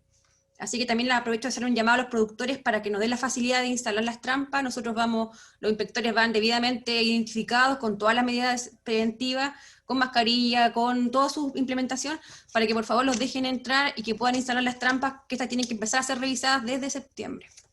Esas son las trampas oficiales. Yo quisiera hacer un comentario en relación a la PAC. Nosotros como APAC, nosotros estamos trabajando le hemos hecho la consulta al directorio con respecto porque nosotros se hizo un diagnóstico con Corfo con respecto a qué condiciones de infraestructura contábamos nosotros los productores y qué es lo que implicaba el desafío de después implementar System Approach. Por tanto, ahí nosotros tenemos un insumo bastante interesante de poderlo plantear dentro de la mesa para poder ya ver las brechas que nos faltan, qué es lo que implica hacer este tipo de trabajo a nivel productivo, y nosotros prontamente vamos a dar un pronunciamiento a don Nelson para que podamos armar una estrategia para ver cómo nosotros en Huasco vamos a empezar a implementar este tipo de sistema approach. Eso es muy amable. Sí, Pablo, May, mira, ahí por acá, José Luis Pizarro, May, sería ideal que el SAC nos pudiese, ¿cierto?, en el Valle del Huasco, permitir algunos espacios de participación para el monitoreo de las trampas, para empezar que el agricultor se involucre y se asocie, ¿ya? Eso que tú planteaste de que nos abran las puertas de los predios poder ir acompañado, decir, señor agricultor, venga, y esta es una trampa, ¿cierto? Así funciona, la vamos a monitorear cada 15 días y acompáñenos para que usted aprenda, ¿cierto? Cuando venga System Approach, aprenda cómo debería usted manejarla. Creo que ese trabajo conjunto sería ideal entre el SAC y el agricultor. Mira, en la medida que podemos, tratamos de hacerlo. Los inspectores igual tienen unas rutas bien apretadas a veces, con revisiones de 50 trampas a veces en una misma jornada. Por lo tanto, quizá ese tiempo que se puedan dar con el agricultor, quizás a veces no es factible. Sí, yo dejo comprometido en caso de que podamos hacer algún taller o mandarle a lo mejor en este tiempo un video explicativo donde podamos decirle o mostrarle las trampas y que ustedes lo puedan difundir, así hemos hecho con otros programas del servicio, lo podríamos hacer. No sé si les parece, podemos armar un video explicando de qué se trata la trampa, cómo se va a instalar, y así ustedes lo pueden difundir. Bueno, y si el inspector lo puede hacer en terreno ideal, pero como te digo, a veces no se da el tiempo para poder explicarle a cada uno. Pero nosotros como SAC siempre tenemos abierto... Ya. ¿Ah? Te estoy José Luis, pero eso también podría, perdón, José Luis, pero eso también podrían verlo en la fase de ejecución del programa del GTT que ustedes tienen, porque efectivamente toda esa parte nosotros lo hicimos hace 2 años atrás con el nodo. Cuando empezamos nosotros hicimos toda esa capacitación, los productores del Valle de Copiapó tienen claridad con el tema de las tampas, tienen claridad con la alobesia, cómo detectarla, se les dio un tamizado a cada productor para poder ellos detectar la plaga y esa fase todo se hizo a través del nodo, pero a lo mejor ahora podría hacerse en el caso de ustedes en la fase de ejecución del GTT. Eso para que lo tengan en consideración. Yo creo que efectivamente en el caso de Vallenar, o sea, en el caso del Huasco, hay que tratar de ir haciendo acciones que permitan que se nivelen con lo que nosotros como APECO hemos avanzado con FDF. Totalmente de acuerdo, totalmente de acuerdo. Quiero plantear lo siguiente, mira, como en lo que plantea Alejandra con respecto al Valle del Huasco, nosotros tenemos catastrado como PTI 28 productores con potenciales de exportación, que exportan o podrían exportar, de tamaño mediano y pequeño. Y viendo esa realidad, hay un GTT que está en proceso de evaluación y ya pasó el diagnóstico, ahora vienen las acciones, y considera a 13 productores. Y como PTI, en una consultoría que diseñamos y que debiera partir a partir de la próxima semana y hasta diciembre, hay también módulos de capacitación y orientación a los productores para cubrir los 28 productores en el caso de Huasco que hemos catastrado. Entonces, el tema de nivelar conocimiento es un tema pendiente. Aquí mismo en esta reunión se ve que todavía nos falta harto para poder avanzar en ese proceso.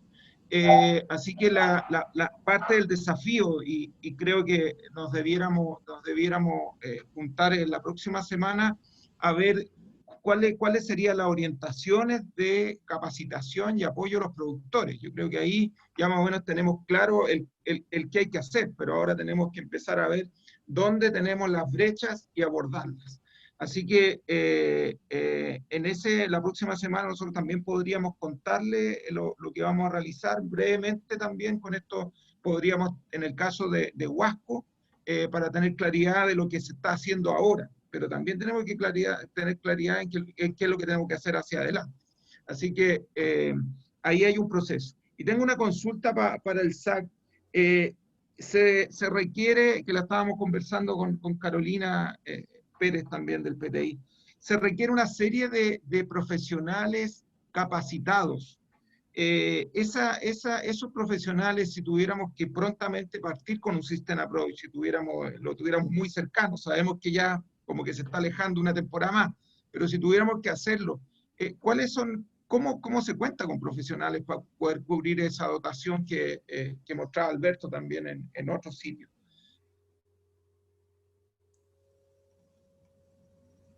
No sé quién. No sé quién. Alberto, tú lo dices. Coméntalo tú, Alberto, por favor. Mira, la conformación, el inicio de un sitio tiene una serie de condicionantes que son previas a eso. Y lo que les decía en la reunión pasada, creo que va a depender mucho de la cantidad demandada de servicios. Eso es fundamental y ya quedó establecido en la reunión pasada. A partir de ahí, la gestión interna del SAC define cupos, montos y profesionales en función de lo que se requiere para la temporada. Pero ese estudio, normalmente en la asociación con ASOEX, ellos hacen un análisis estadístico de lo que significa flujo de cajas mensuales y en función de eso ellos solicitan al SAC, históricamente lo han hecho así, solicitan una cantidad de inspectores para poder hacer funcionar un sitio. Entonces, suponiendo que son una cantidad de cajas y ASOEC pide 8 inspectores en inspección, el SAC se acomoda y le dice, mira, pueden ser 8, no pueden ser 8, pueden ser 6, y eso corresponde a una gestión interna. De cualquier forma, lo importante es cumplir, digamos, con la expectativa. ¿Qué significa esto? Que si las plantas y las exportadoras van a tener un flujo de cajas mensuales, lo importante es cumplir con eso, porque en el fondo nos adaptamos a ese requerimiento. De manera que si en la primera temporada eventual de un sitio se plantea un 100% y de eso se cumple un 50%, es probable que para la siguiente temporada ASOEC pida no 100, sino que para responder a ese 50%. Y ahí comienza una adaptación anual por temporada. En el caso nuestro tenemos varias especies que hacen uso de servicios de certificación, manzana, cereza, muchos carozos, cítricos también a fin de temporada nuestra, y ya con eso establecemos un flujo normal y nos permite planificarnos para la siguiente temporada. Entonces, ¿cómo se hace? Yo diría que siendo lo más realista posible con el flujo de caja. Por ahí se parte. Y a partir de ahí, si el sitio fuera en concesión a ASOEX solicita al SAC una cantidad de funcionarios. En esa área, en el cuantificar, también es un compromiso que tiene el PTI de poderlo desarrollar prontamente. Así que también ahí esa parte la vamos a tener bien estructurada, que es un tema que ya lo hemos conversado con Meg y hemos trabajado en esa línea y estamos viendo la forma de poder cuantificar claramente de qué tamaño es el desafío en términos tanto en infraestructura, en personal, en operación y los recursos financieros necesarios para abordarlo. Yo creo que tiene que estar claro. Y eso también es un compromiso que tiene el PTI en esa línea. Y volviendo a la pregunta, Alberto, eso es, normalmente el SAC hace cursos para esto, ¿cierto? Y lo hacen, ¿serán regionales, van a ser en otras regiones? ¿Cómo se aborda eso? Las personas del SAC que trabajan en el sitio requieren normalmente un entrenamiento. Hasta la temporada pasada, ese entrenamiento ocurría entre los meses de septiembre a noviembre y ocurría en forma centralizada. Estamos hablando de los profesionales SAC que operan en los sitios. ¿Ya?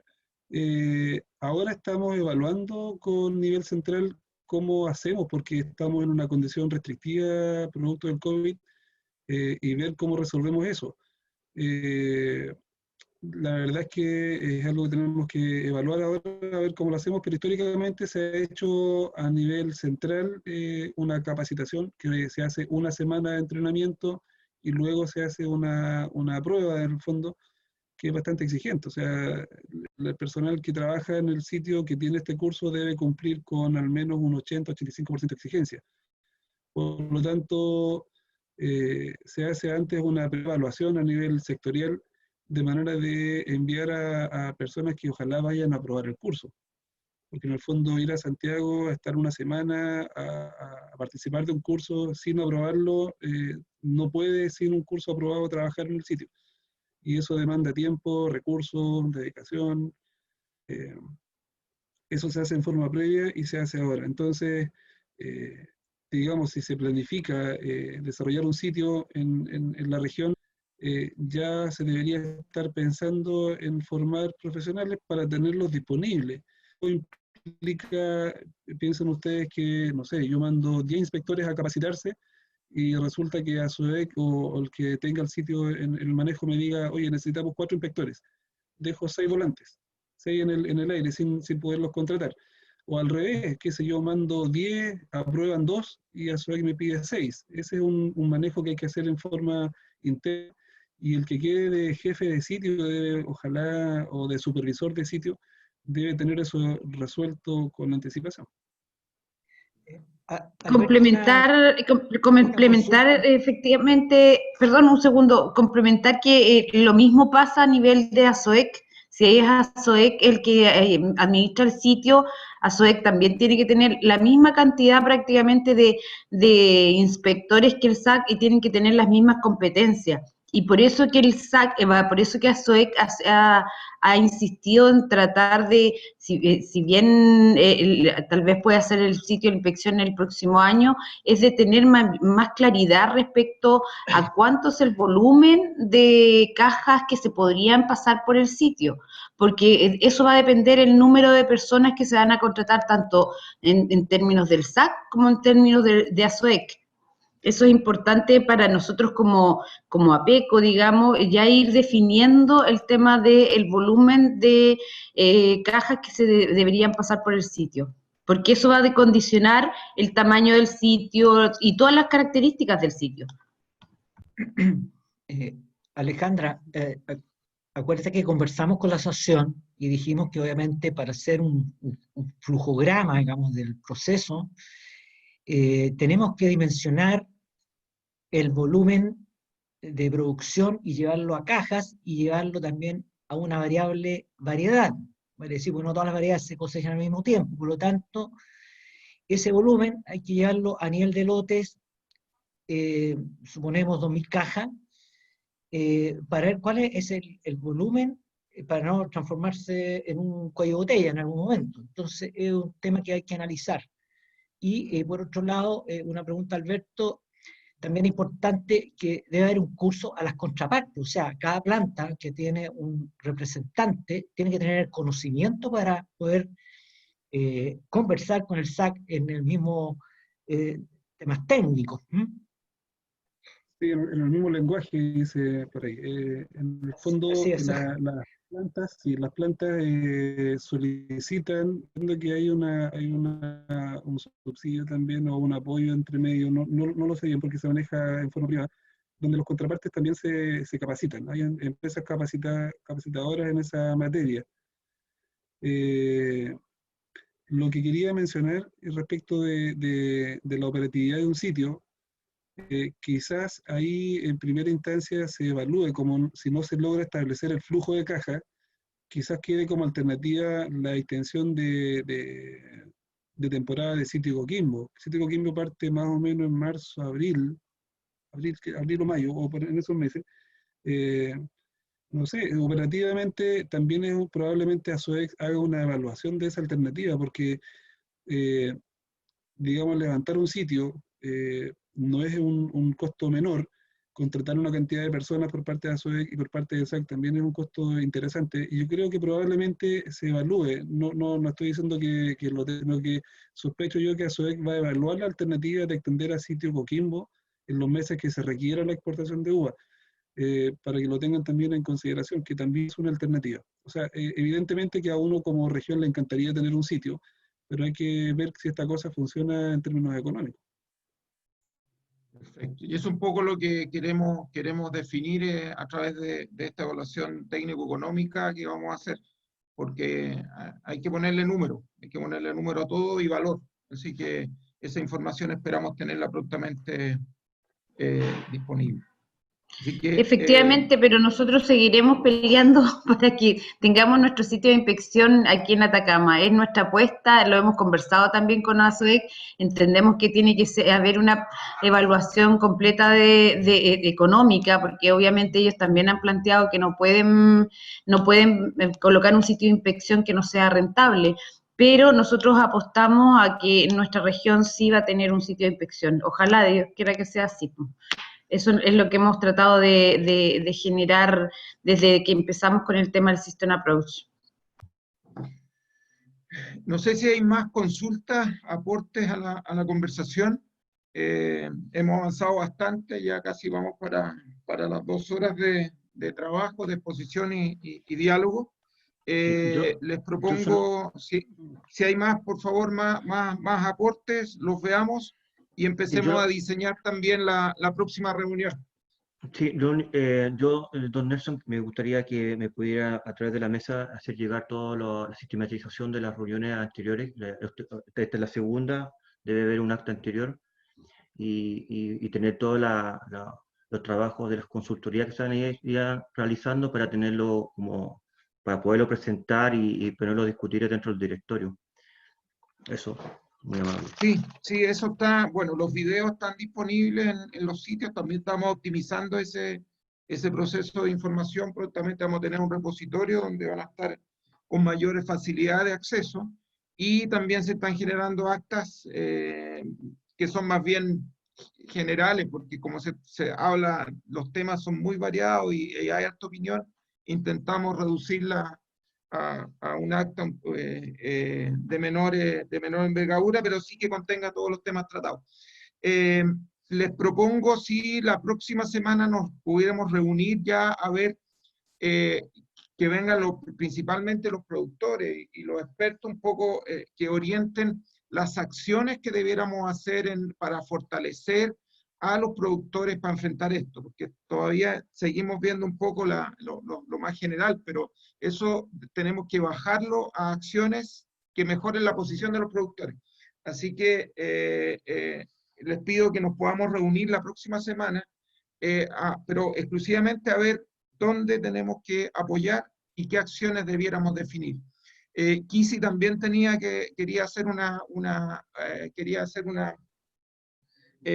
entregar una información, no sé, Kisi, si la puedes entregar en este momento.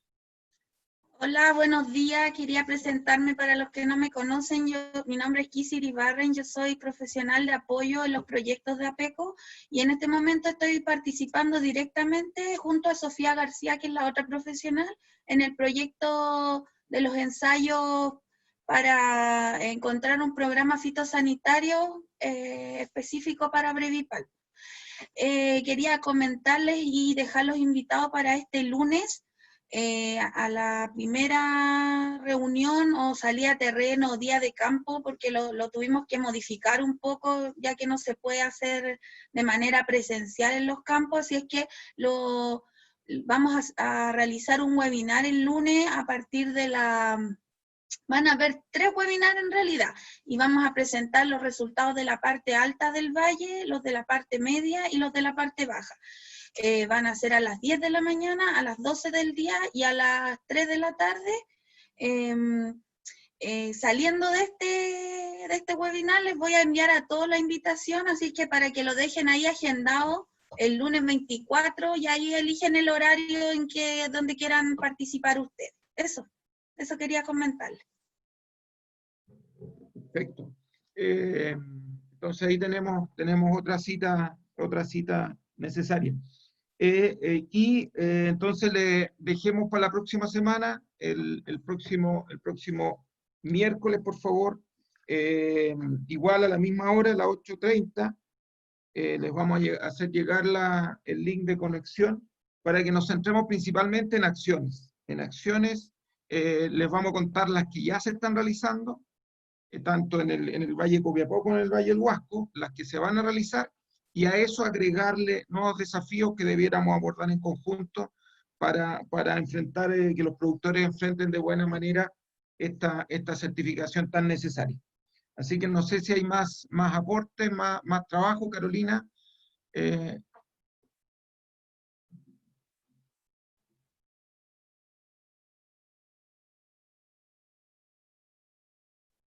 Esta semana igual seguimos trabajando en los otros comités técnicos. Mañana tenemos el Comité Técnico de Eficiencia Hídrica, y ahí nos pidieron que pudiéramos gestionar un trabajo de entrega de información del manejo de cuencas, o sea, cómo se mejora la oferta hídrica en los 2 valles, en Huasco y Copiapó, y mañana vamos a estar trabajando en eso. Hay un trabajo que va a entregar la Dirección General de Agua y también el consorcio que generó la Universidad de La Serena con financiamiento Corfo para mejorar la oferta hídrica de los valles. y también el día viernes a las 8 de la mañana tenemos el comité técnico de nuevas variedades. Ahí esperamos que hay dudas también con respecto a la calidad de planta, y vamos a trabajar también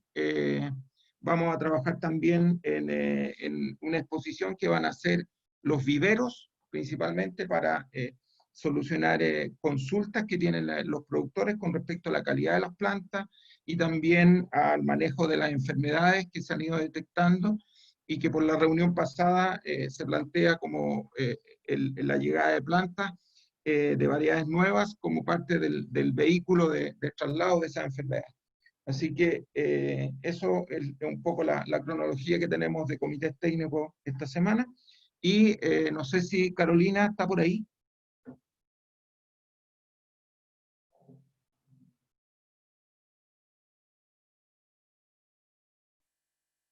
No, está sin sonido Carolina, ya.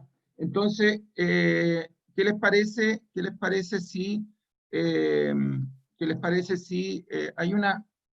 aparece una presentación, o no? Alejandro No sé qué Vélez también. compartió pantalla, parece. Ah, ya. Sí, ahí parece que salió, perfecto. Oye, ¿les parece que trabajemos de esa manera la próxima semana? No sé si hay otra propuesta.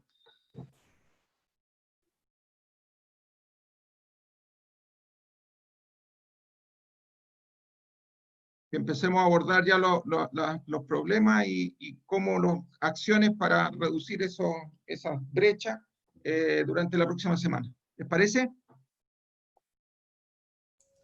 De acuerdo, Ya Nelson. llevamos. De acuerdo, Nexo. Ya, perfecto. Entonces los productores les pedimos que participen la próxima semana y vamos a partir con conversatorio desde el inicio para empezar a ver la visión que tienen los productores y en base a eso ir trabajando. Así que muchas gracias. Gracias al Ceremi de Agricultura, gracias señora Lina, gracias a los representantes de APAC también, y a PECO y a todos los productores. Hoy día tuvimos bastantes asistentes, así que es un tema que sigue vigente, vamos a tener que seguir trabajando. Así que muchas gracias y nos vemos la próxima semana y también con los productores en los comités que están para jueves y viernes que están invitados. Así que muchas gracias. Chao, que Luego estén Gracias, bien. Nelson. Que tengan Chao, buen día chao. todos. Gracias, Muy Nelson. amable. Chao, chao. Muchas gracias, gracias a todos. Adiós. Chao. Chao, gracias, que estén bien. Chao, Alberto, gracias. Gracias Alberto. Gracias Carolina, gracias May. Chao, Nelson. Gracias, Gracias Alberto. Carolina Gracias a todos. y David también por su exposición.